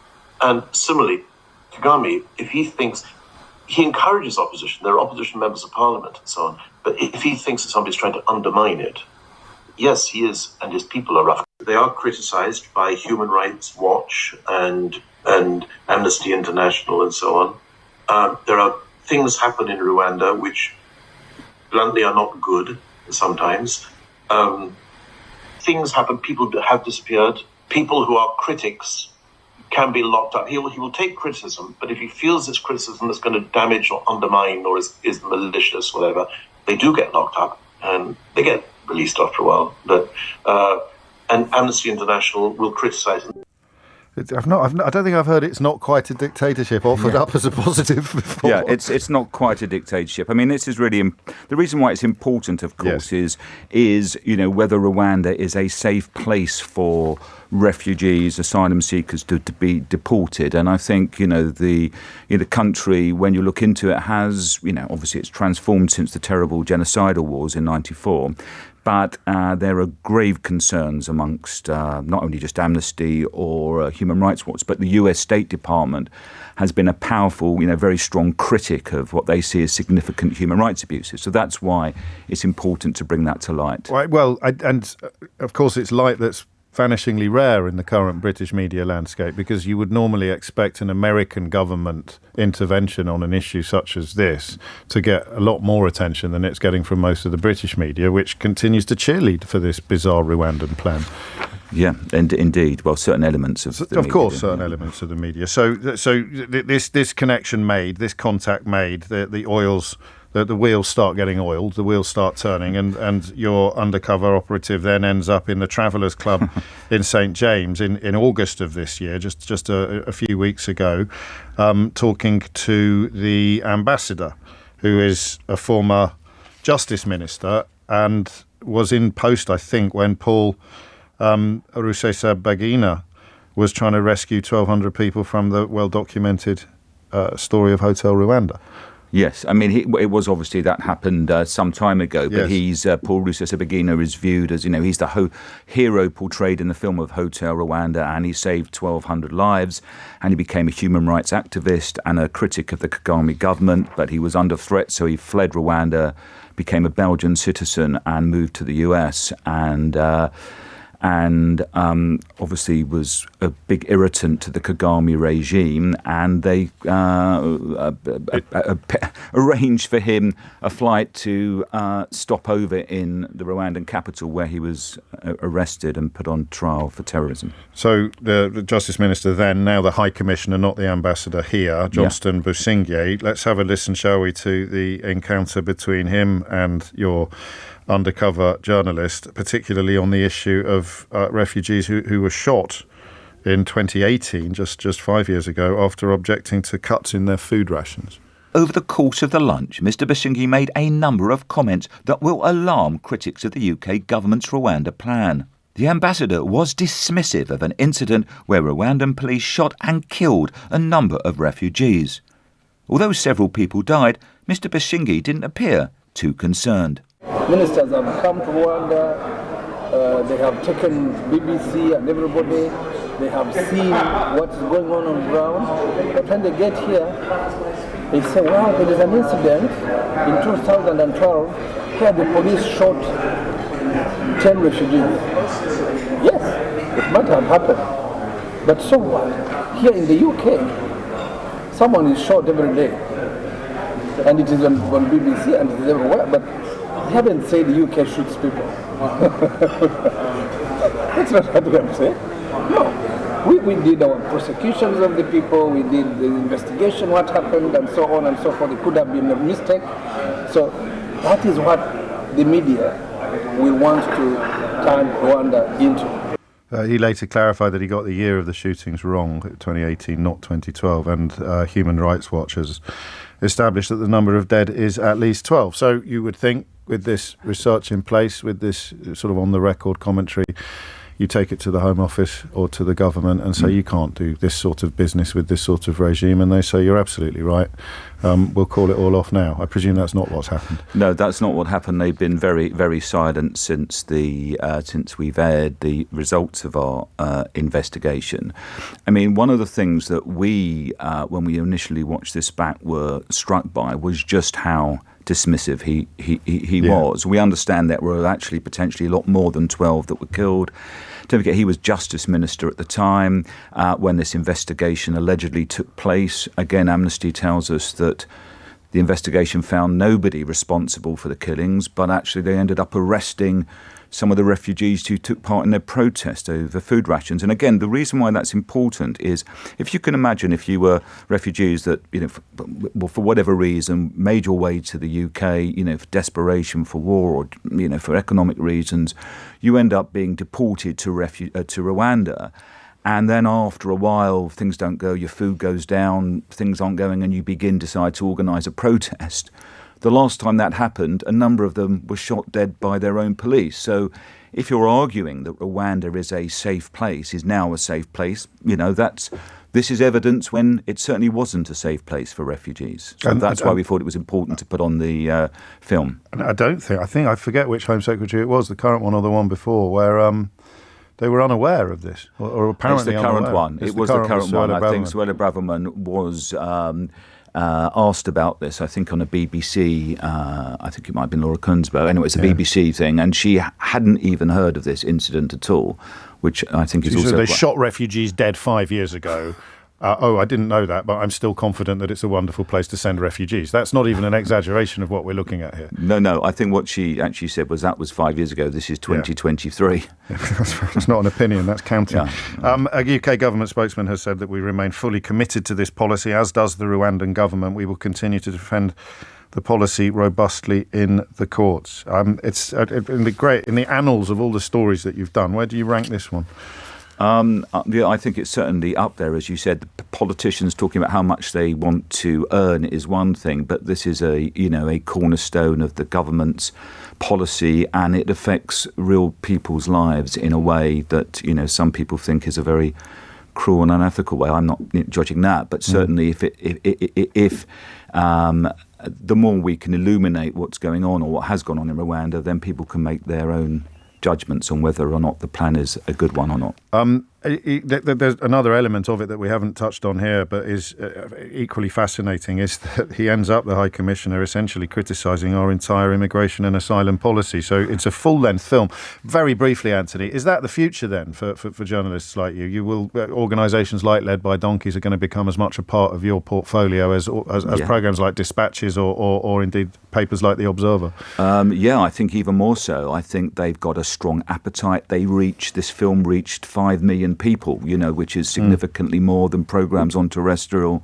They've got the hunger, the ambition, they're crowd-funded, and they are willing to take risk, which in the current media environment, a lot of the mainstream, a lot of the broadcasters, newspapers are nervous of doing. And these guys are fantastic. You come up with an idea, you work with them, and they are willing to give it the green light, which has not been my experience in previous employers. And it's a 24-minute film, I think, that you've posted online. Yeah. So it's a proper programme, is it? We'll stick a few adverts in there, and you've got Dispatches. I've got a half an hour. Yeah, exactly that.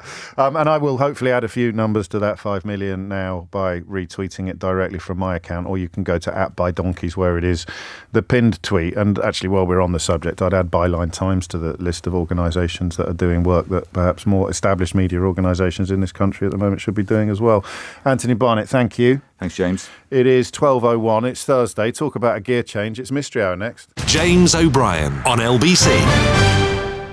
James O'Brien on LBC. 4 minutes after 12 is the time. You're listening to James O'Brien on LBC. Talk about from the serious to the silly. An astonishing piece of work done by Anthony and his colleagues there over at Led by Donkeys, which I have now tweeted from my Twitter account. So either go to @ByDonkeys or @Mr. James OB to watch the full thing. And also, you didn't see Anthony, did you? When he looks exactly like you want an investigative journalist to look like. He's far too serious-minded for me to say that when he's actually in the studio. But if you were casting an investigative journalist, you'd cast someone who looks a lot like him. Anyway, just go and check it out. Because now it's time for Mystery Hour, which is your weekly opportunity to achieve the sort of satisfaction not available anywhere else on your radio dial. Not only that, but it's your weekly opportunity to win a Mystery Hour board game. Christmas is coming, and it is an absolute joy to play. It really is. Nothing to do with me, so I can say that without any fear of boastfulness. It's not like when I'm plugging the book. The board game is brilliant. And you can get it at mysteryhour.co.uk or by being my favourite contributor of the week. There it is. There's the competition. And it's a proper grown-up competition, so I am now duty-bound and indeed legally obliged to say full terms and conditions can be found at lbc.co.uk. So mysteryhour.co.uk for the game, lbc.co.uk for the T's and C's. 6 minutes after 12 is the time. People ring in with questions, and then other people ring in with the answers. We don't take texts. You've got to ring in, really. And when you provide an answer, I ask what your qualifications are. They don't have to be academic or even very serious. You might know what you know because you saw it on TV last night. But the point is you need to know that you know it. You're not allowed to look anything up. In some ways, the celebration is as much about the myriad sources, the multifarious sources of knowledge, as it is about knowledge itself.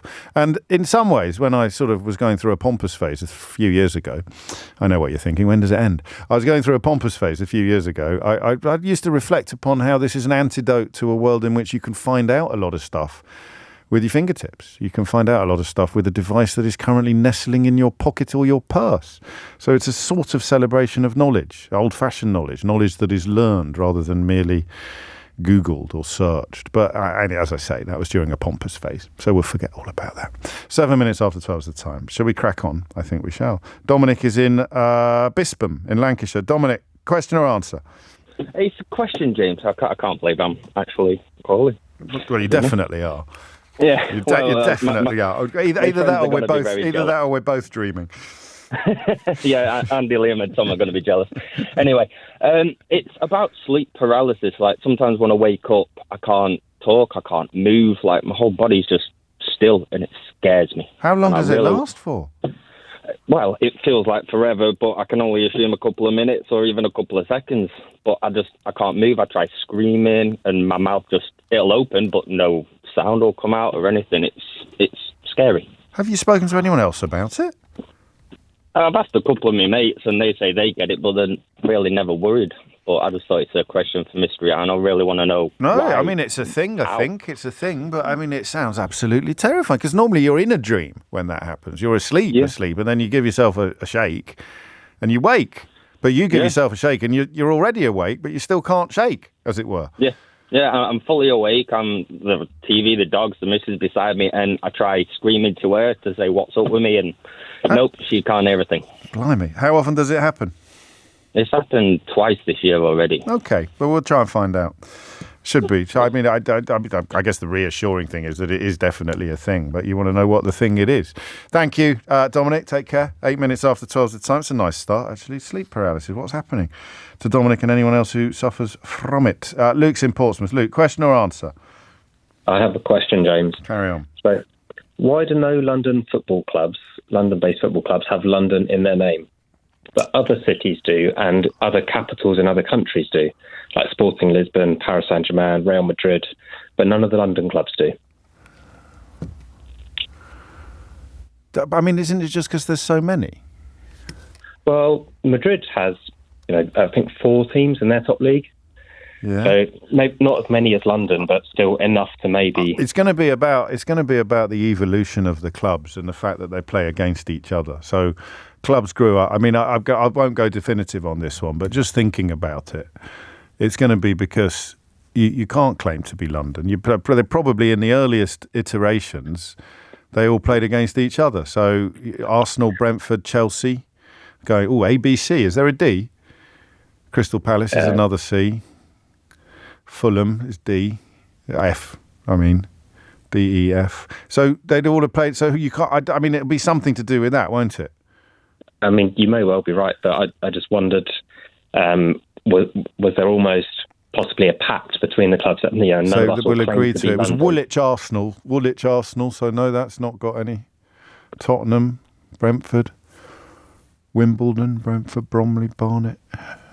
Chelsea. You may well be right. But no, I don't. I'm just thinking out loud. I love it. It's a great question. It's never really occurred to me before. But if the answer doesn't involve the fact that the clubs grew up so quickly that no one could claim to be London, then I'd definitely be surprised. But it's a great question. And also, it reminds me that Kidderminster Harriers finally picked up 3 points on the road on Tuesday night, Luke, which is probably as exciting to you as it is to me. Huge Tuesday. Huge Tuesday, unless, of course, you're a Dorking fan, in which case my commiserations, but you did do us in the Cup last year. 10 minutes after 12 is the time. Holly is in Bury St Edmunds. Holly, question or answer? It's a question, please, James. Carry on. So I work for the 111 service, and I was wondering, when was 999 first used on the phone as a way of getting through to the emergency services? That's a great question, but you see what you've done, ironically enough, given that that's the number you'd call if you wanted the police. And I like the fact you've rung in with the question, but that's going to be very easy for people to cheat on, isn't it?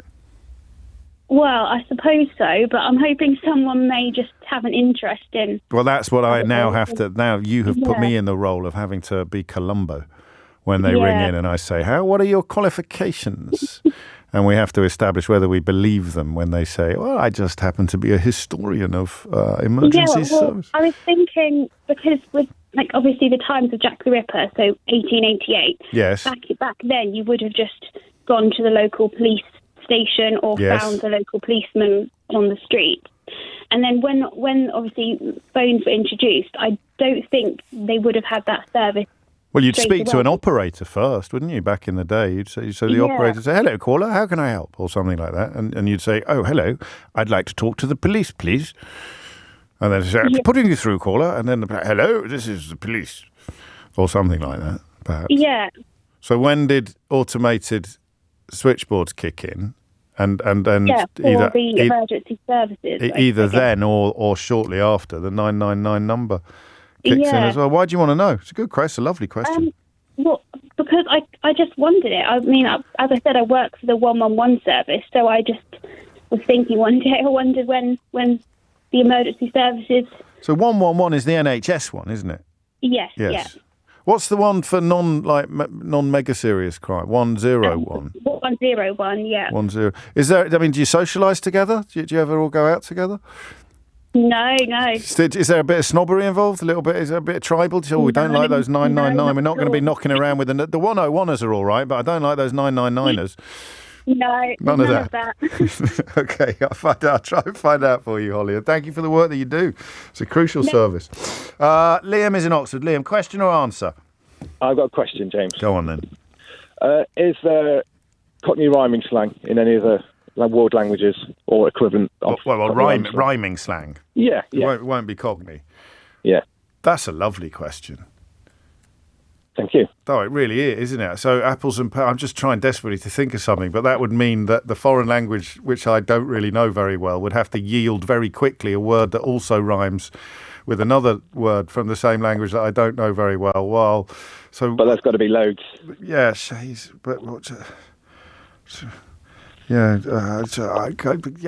can't do it, mate. I'm sorry, but I mean, it seems feasible, doesn't it? Yeah, absolutely. I'd say feasible but unlikely. Okay. We'll see how you get on. Is there any rhyming slang in other languages? That actually is one of my favourite questions in a long time. Not that there's anything wrong with the other ones, but just in terms of something that if the answer is as fascinating as it might be, then that question becomes an absolute humdinger. Thank you, Liam. Wendy is in Petswood. Wendy, question or answer? It's a question. Yes. First of all, I'm so glad to talk to you because you got me through lockdown and my mum's passing last year, so thank you for that. Oh, Wendy, thank you for that. That means so much to me, and I'm very, very proud that I could have played a small part in those processes for you. Thank you. You did. Well, a great night. On to the question. Yes. When I was a little girl, I'm in my 60s. When I was a little girl, we used to do a thing at school. We used to play this game where we would stand in a door frame, in a doorway. Yeah. We would stand upright and we would press our arms with our hands at the side. Yeah. We would press our arms against the frame, pushing outwards to the frame. Yeah, as hard as you could, and you'd hold that if you could for about a minute, really, really hard. Yeah. Then you would turn sideways after you'd finished, and your arms would float. I'm doing it now. Yeah. Your arms would float up in the air as if you had no control. It was like as if you were doing an angel sign. And I want to know, what does it? Is it muscular? Is it neurological? Is it autosuggestion? What causes that to happen? I've tried it as an adult and it happens as long as you relax while you're doing it. I was going to say, when did you last try it? When did you last do it? No, I did try it a few weeks ago when I last rang to try and get this question in, and I checked. You thought, I better just check. I better just see. I did, but you didn't get on. Yeah, no, that's right. I love it. It definitely works. I don't think it's even just the door frame, is it? You can sort of do it in there's various other variations on it as well. Let's find out for you. I love that, Wendy. Thank you. I'll try and get you an answer. And thank you again for your kind words. It do mean a lot to me. It's 16, and I'm obviously very sorry for your loss. 16 minutes after 12 is the time. You're listening to James O'Brien on LBC. We need to know what is happening with sleep paralysis, why no football clubs in London have London in their name, when 999 was introduced for emergency calls. Do any other languages... This is a very good crop of opening questions, isn't it? The rhyming slang. Is there any rhyming slang in any other languages? I can't think of anything. I haven't got the language. I wish I could think of something. Say up the apple, up the pommes et poivres, but poivres doesn't rhyme with escalier, which is anyway. It doesn't matter. And what that thing when you push your arms out against a solid object and then you step away from the solid object and your arms fly up in the air. What's going on there? Exactly, anatomically, biologically, physically. 12:16 is the time. James O'Brien on LBC. James O'Brien on LBC. Sleep paralysis, London football, 999, rhyming slang, and arms, rising arms. It is 19 after 12. Sam's in Oxford. Sam, question or answer? Question, please, James. Carry on, Sam. on a standard like bath towel, at each end there's always a sort of stripe of coarser material compared to the rest of the towel. Less towely yeah, material. Less towely, like coarser. What is that for? Is it on all of them? I don't think it's on all of them. No, it's not on all of them, but it is on like a high number of them compared to, say, like a smaller towel. Is it not just decoration? Decoration? I feel like it would serve a more practical Really? purpose. You think you're supposed to use that bit for specific... Well, yeah, we don't want to get too delicate. No, we certainly don't. I'd be surprised, frankly, but you never know, do you? The internet's full of things that you have been doing all your life without realising you could have been doing it differently. This is true. You're on. So I know what you mean. I don't like coarser. That's confusing. It's shinier, really. Shinier, and it's less fluffy It is less fluffy, yeah. There's like a band of shininess. Yeah. A shiny on band. either end. At either end. I think it's so when you fold it and you put it on the bath rail or the radiator, it just looks nicer. But I shall leave it out there for an expert, if indeed anybody knows the answer to this question, Sam. You may have stumbled upon one of the great unresolved mysteries of the universe. Let's hope so. Let's hope so. It's 20 minutes after 12. Dean's in Shoreham. Dean, question or answer? I have an answer, James. Carry on, Dean. I'm also trying to redeem myself because I was on this show a few months ago and I asked a question about why there wasn't mouse-flavoured cat food and you slaughtered me. So I'm going to try and redeem But that wasn't myself. your fault, you see. That is, there are people deciding what questions are worthy of being put through, so you don't hold full responsibility for that. Fair enough. But this is really a weird coincidence because I was reading an article about this very subject yesterday. Oh, yeah. So it's fresh in my mind. The answer is because when these clubs were formed, they were named after the district or the area of London that they were from. Yes. So like you said, Crystal Palace, Fulham, or named after the workplace. So West Ham was originally called Thames Iron Works. Arsenal, well, as you said, Woolwich Arsenal, because they were based in Woolwich and they were staff at a munitions factory originally.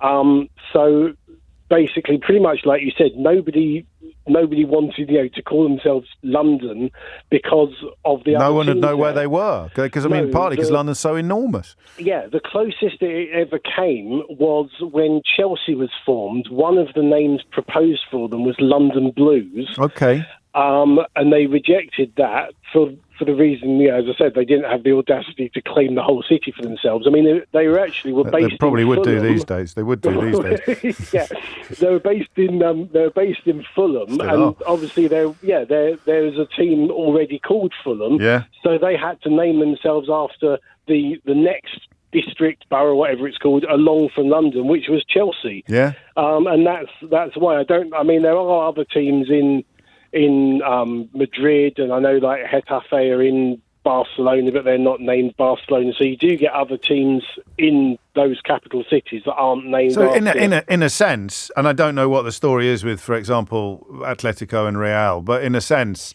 no club ever claimed to be London. No club ever claimed to be the London club representing the whole of London. United and City in Manchester both think they are Manchester, don't they? Yeah. So Tottenham just were representing that area of North London. Yeah. I like it. I think there might be a City of London football club, but again, that would actually enforce the point, wouldn't it? Because because it's such a specific. I'm not even sure that's true. I think there is. But that is speaking about a very specific geographical enclave, so it would actually fit the theory. Yeah, the actual city. Yeah, we are the city of London, not London. I like that. Qualifications read it yesterday. Yes. Round of applause for Dean and a reprieve or whatever it was, a rehabilitation after your mouse-flavoured cat food question. Thank you, Dean. It is 23 minutes after 12. Nick's in Richmond. Nick, question or answer? Answer. Carry on. So the 999 service was invented to, if you remember the old ring, you had to dial your numbers into the ringer. Yes. And you had to turn the dial. I don't remember these trains. My parents had one. All right, don't rub it in. Yeah, quite. And you should, if you get to the end of the circle, you should always hit 9. So if you do that 3 times, you go through to 999. And on your on the old touchpad phone, if you follow your finger from the 5 down, which I believe has a dot on it, you'd always hit 9. So you press that 3 times, and that's why it's 999, because you can't. But in theory, yes, you should be you'd be able to every find it in single the time. dark, or with your eyes shut, or in a smoke-filled room, or if you can't see for medical reasons rather than circumstantial ones. But that wasn't really the question there. So it was invented in the 30s, when I believe it's when the dial-ups, the ringing actually started. So I can't remember what they're called, so I don't have one myself. But the ringing, the circle. So when you in the 30s. So with the rotary, when the rotary phone was invented, we think that the 999 came in. Yes, because you needed a single number. But 30s is, it's a bit broad, isn't it? Late 30s, maybe. Late 30s, well, mid 30 could be, couldn't it? What are your qualifications? Paramedic. So what? You've looked into it because of that, or it comes up in training or something like that? No, dispatching does, which is quite interesting. Yeah. To go through to BT operator, which is really interesting stuff, because if you don't if you don't speak to the operator, it automatically goes through to the police. But if you call for the ambulance stuff, the stuff is incredible what they have to go through. Of course it is. And your 111 operator, that was what they do is incredible stuff. Yeah. And so is the 999 operator, the calls that they have to take and stuff, quite and right. the abuse they have to take over the phone. Where's my ambulance? Where's my police car? Yeah. So, hats off to these people. They do a great job out there. Such little money, little money as well. Thinking of others. I'm going to whisper something to you, all right? Because I don't want any more calls on this now. I want to go definitive. I want to give you a round of applause. All right? So no one else is going to know about this. So I'll whisper something to you, and then I'll ask you the question again, all right? Okay. So it's June the 30th, 1937. June the 30th. No. Okay. So are we sure we can't pin down the date, Nick? Can we get like a slightly tighter, more specific? Because late 30s, mid 30s, it's probably not good enough for. So it's not going to make the next round of the board game, is it? June the 30th, 1937. Beautifully done, mate. Look at that. Superb. I'm putting that on my CV. What a mystery out moment that was. Imagine being able to just pluck that date from the ether in such a fascinating fashion. 26 minutes after 12 is the time. Paul's in Highgate. Paul, question or answer? It's an answer, please, James. Carry on, Paul. And it's gamma-aminobutyric acid and glycine. So that's sleep paralysis. I don't know if you've got me on. The phone sounds a bit muffled. Sorry. I'll try and get a bit closer. Is that a little bit better? Marginally, yes. Marginally. Go on. Right, so it's 2 chemicals in the brain, GABA, which is short for the great big long word I just told you, yes, and glycine. These are 2 chemicals excreted by the brain during sleep, and their job is to keep you paralysed during dreams. Oh. Otherwise, you would act out in your dreams as though you were actually walking around. So people who don't have enough of these chemicals, they're the ones who sleepwalk or who do crazy things in their dreams because they're acting out their dreams. Gosh. Because your body doesn't know where it is. It can only react to whatever the brain is telling it. Yes. So if these chemicals weren't there, you would act as though you were in your dream. What does Dominic have then? A surfeit of these chemicals? He's got, what it happens, normally when we wake up, the chemicals drain very quickly and we get a burst of adrenaline, which keeps the body to move. Oh. But it's very common that some people, for some reason, sometimes these chemicals can be blocked through other drugs or alcohol or other activities. Right. But it's usually intermittent. Yes. Well, he said it had happened to him twice this year. Yeah. Sometimes it isn't, and it becomes chronic, and then you've got real problems. And it's one of the things that I treat along with other therapists who specialise in this field. Gosh. It's surprisingly common. It's really terrifying. It literally only lasts seconds, but it feels like hours because you are paralysed and you can't scream. You can't. No, well, he said. It clearly freaked Dominic out, and you can fully understand why, because it's like a waking nightmare, really, isn't it? Yeah, it is absolutely a waking nightmare. It's absolutely that. That is the actual description. So I think you've given us some hints, but I shall ask you the formal question of what your qualifications are in this field. Okay. Well, I'm a hypnotherapist, and I specialise in sleep disorders and anxiety, which are always closely linked. So are they? It's something I deal with a lot. Why are they closely linked? Yeah.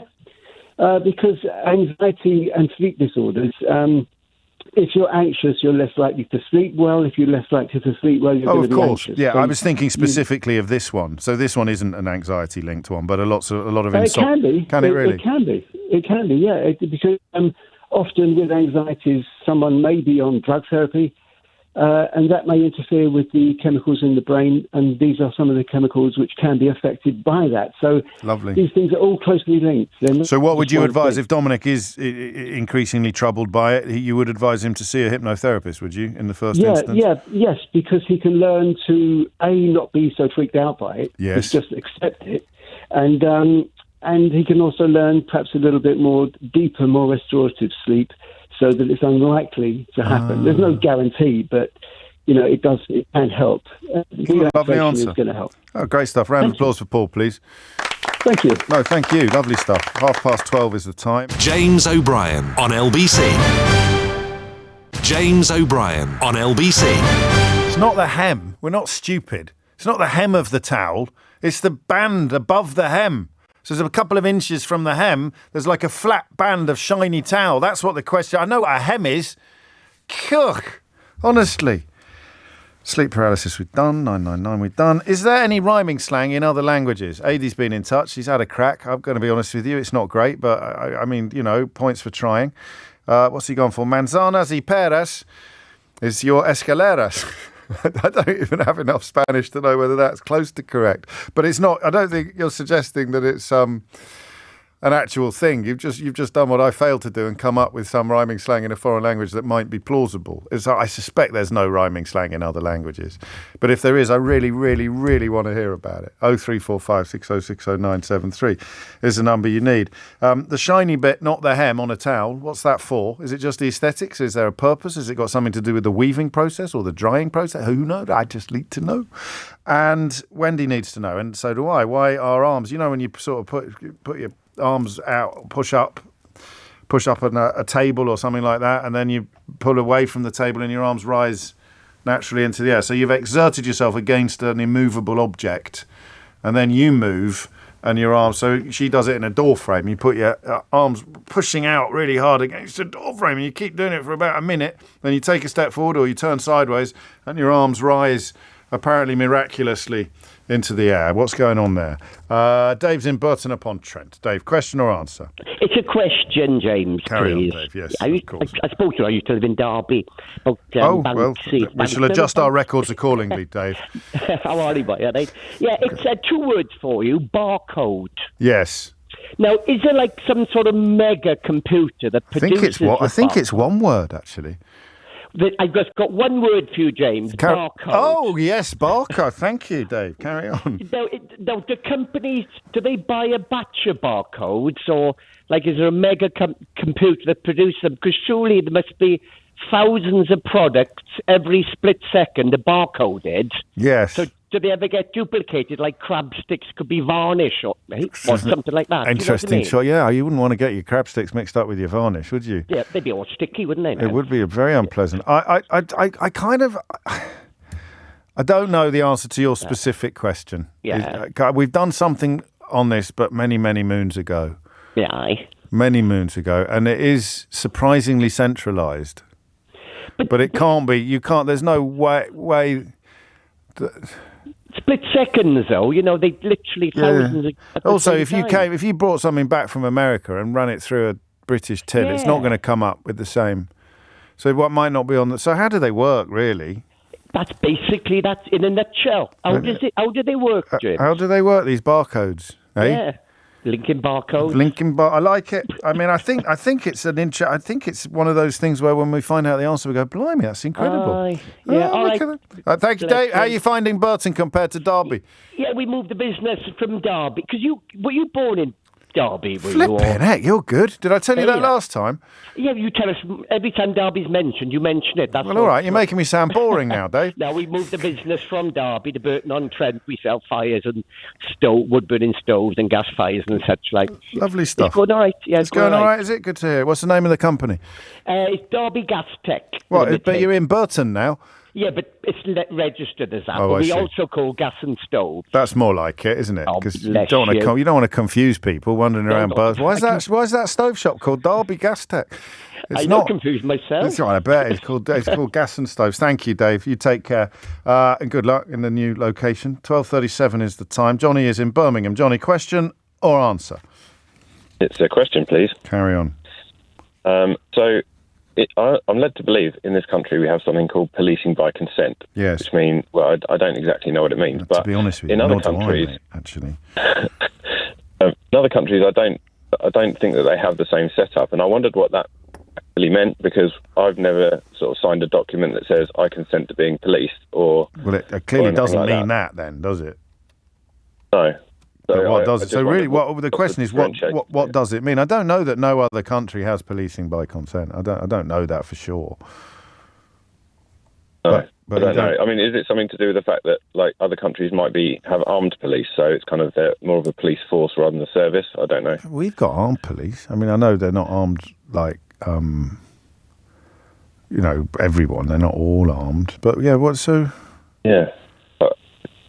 Yeah, all right. If the answer doesn't contain the words Robert Peel, I'll give you the money myself. But I don't know what the answer is. I don't know what the answer is.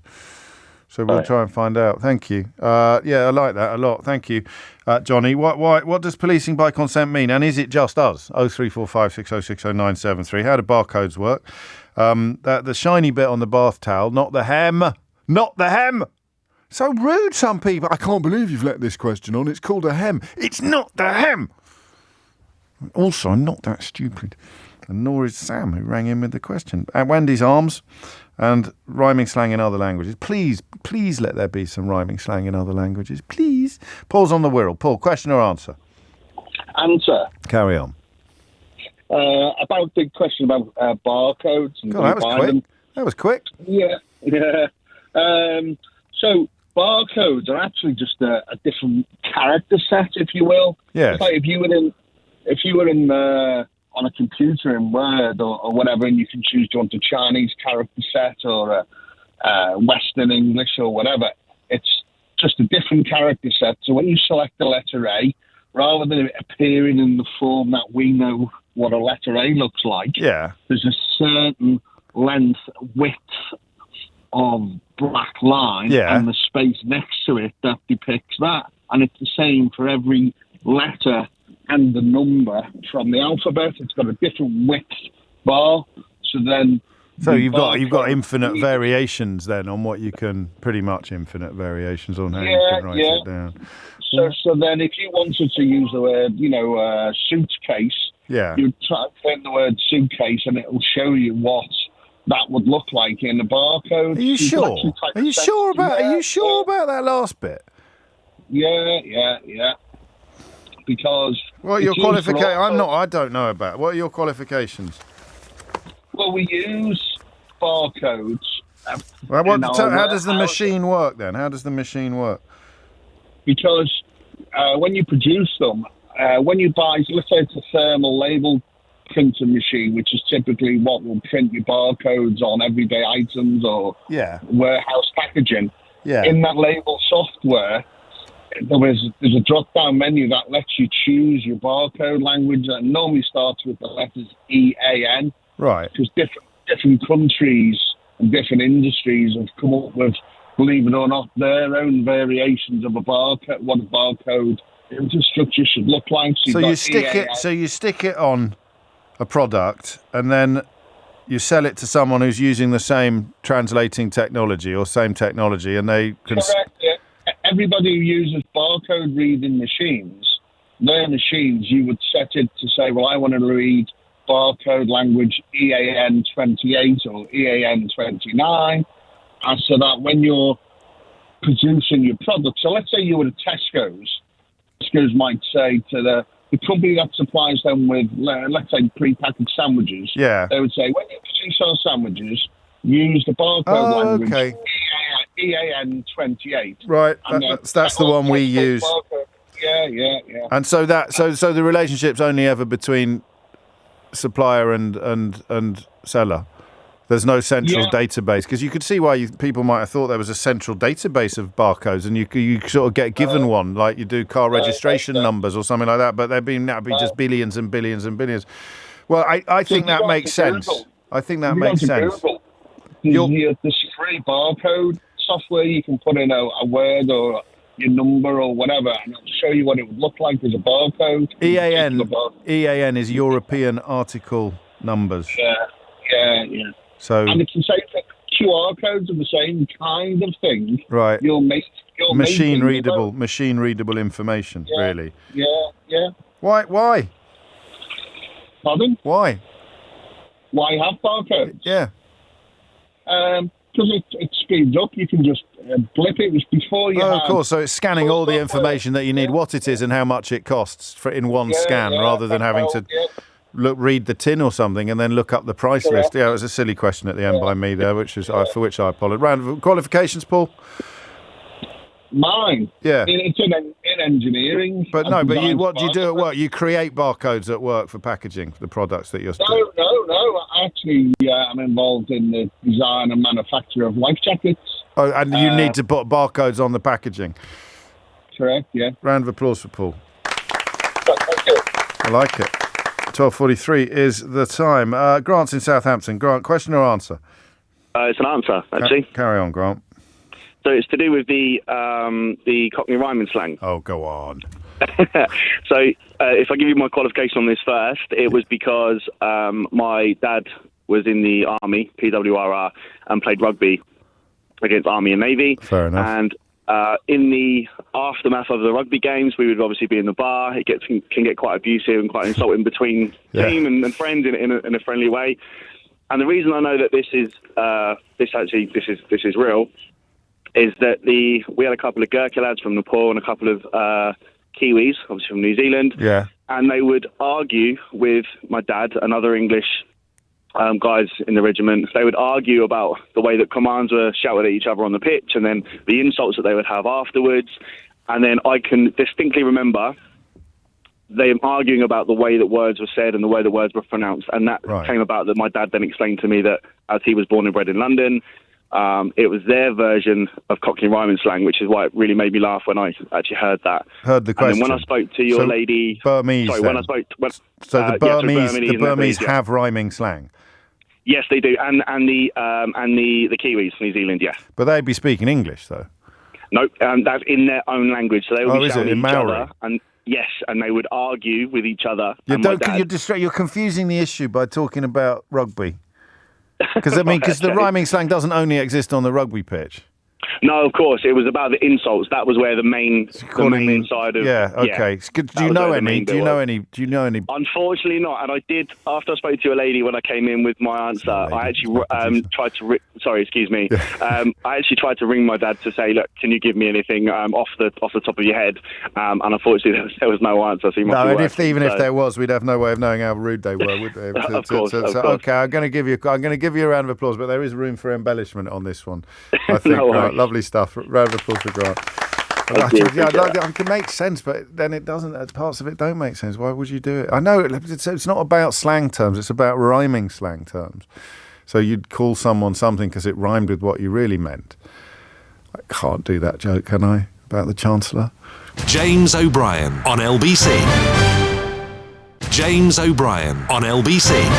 It is 12:49. You're listening to James O'Brien on LBC. For examples of rhyming slang in other languages, we've given some points to Liam on that one, but there's room for more. We still don't know what's going on anatomically or biologically when your arms rise into the air after you've been pushing them against an immovable object for a while. What is that about?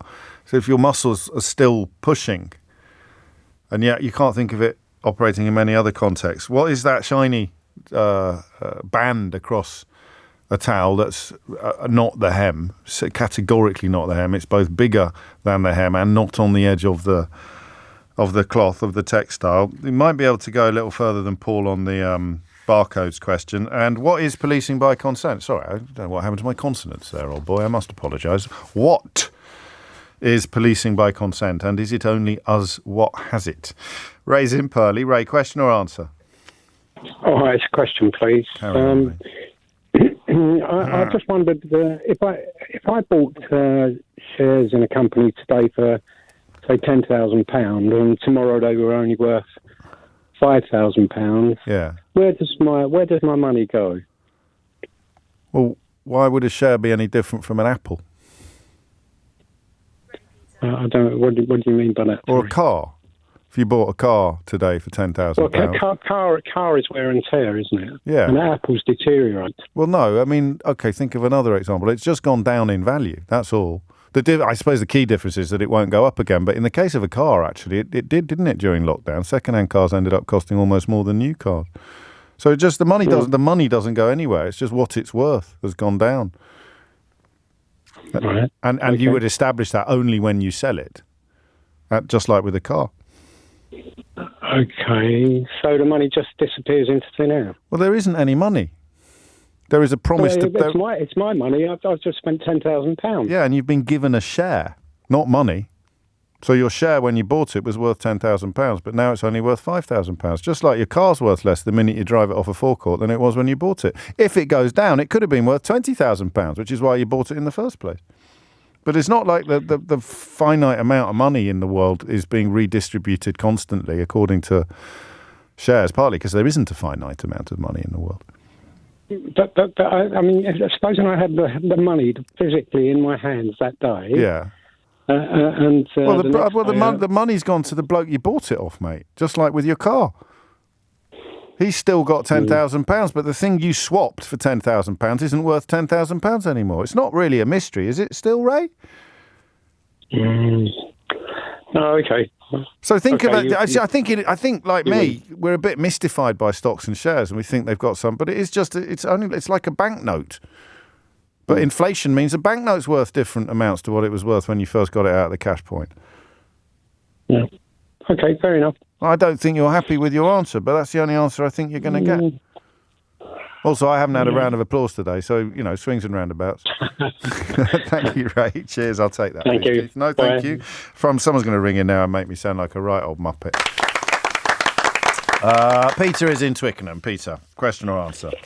It's an answer, James. Peter Kirkham. That will be the police question then. Strangely enough, yes. Carry on. And your money's safe because it all dates back to Robert Peel.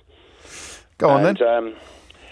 Back in 1829, which is generally considered the founding of modern policing in the UK, although some will claim a little bit sooner than that. Yes. The legal system, we had magistrates and judges, and the courts ordered things like warrants and such like. Yeah. But they had no organised police service on the lines of the modern policing. Yes. There were watchmen in various communities. Yeah. There were local constables. That existed as a thing way back before that. But it was all a bit haphazard.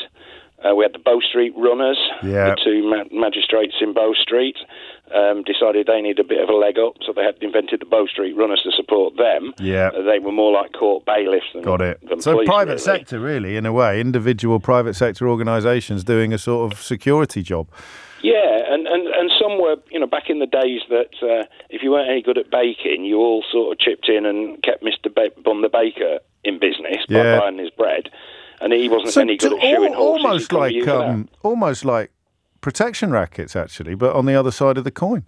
Yeah, I mean, they were totally open to corruption and abuse and incompetence and heaven knows what else. But you pay a small subscription, and I promise to protect your premises, as it were. Yeah, basically. There it is. But so Robert Peel set out 9 principles. Yeah. And using those principles, things like you need the support of the public. And that's where the consent comes in. You don't need to use force unless absolutely necessary. Yeah. So it's consent on a societal scale. So we imbue this institution. Yeah, we imbue this institution with an authority. Yeah, exactly. Got There's it. transparency, integrity, and all those sorts of things, which is why those were the days. The loss of the trust of the public in these days yes. Is so important because it actually eats away at the bedrock of our model of policing. The alternative is policing by consent. Yeah. One of the things that gave him the impetus was shortly before 1829, there was the Peterloo massacre in Manchester, which illustrates the point that when the magistrates orders needed to be enforced in extremis, they'd call in the military. Yeah. And there was a that's a really important point. Civil uprising. Yes. And there were cavalry charges, I believe, and people died. Yes, there were. And that was the impetus he needed to get the support to get it through. As for who else has it? Yeah. Places basically that model themselves on us, so the Australias and New Zealands and Canadas and whatever. Five Eyes. I think it was 18 people that died at Peterloo, but I will be... was it? You're on Wikipedia then, are you? I'm not on this one. I went to the Museum of the Working Class in Manchester. Okay. That's where I learned to say class instead of class. Yeah. And it is, it is. And also, I did a play called Fame is the Spur by Howard Spring that referred back to Peterloo for some reason. I can't remember why. Anyway, I'm probably wrong, Peter, to be honest with you. But what are your qualifications? Just remind us on this I'm a former Detective Chief Inspector in the Met. That'll do. I've got a Master's in Policing Issues. God. And I used to do police training, and I always made it my business to make sure my students knew the background of where it came from, because it is absolutely fundamental.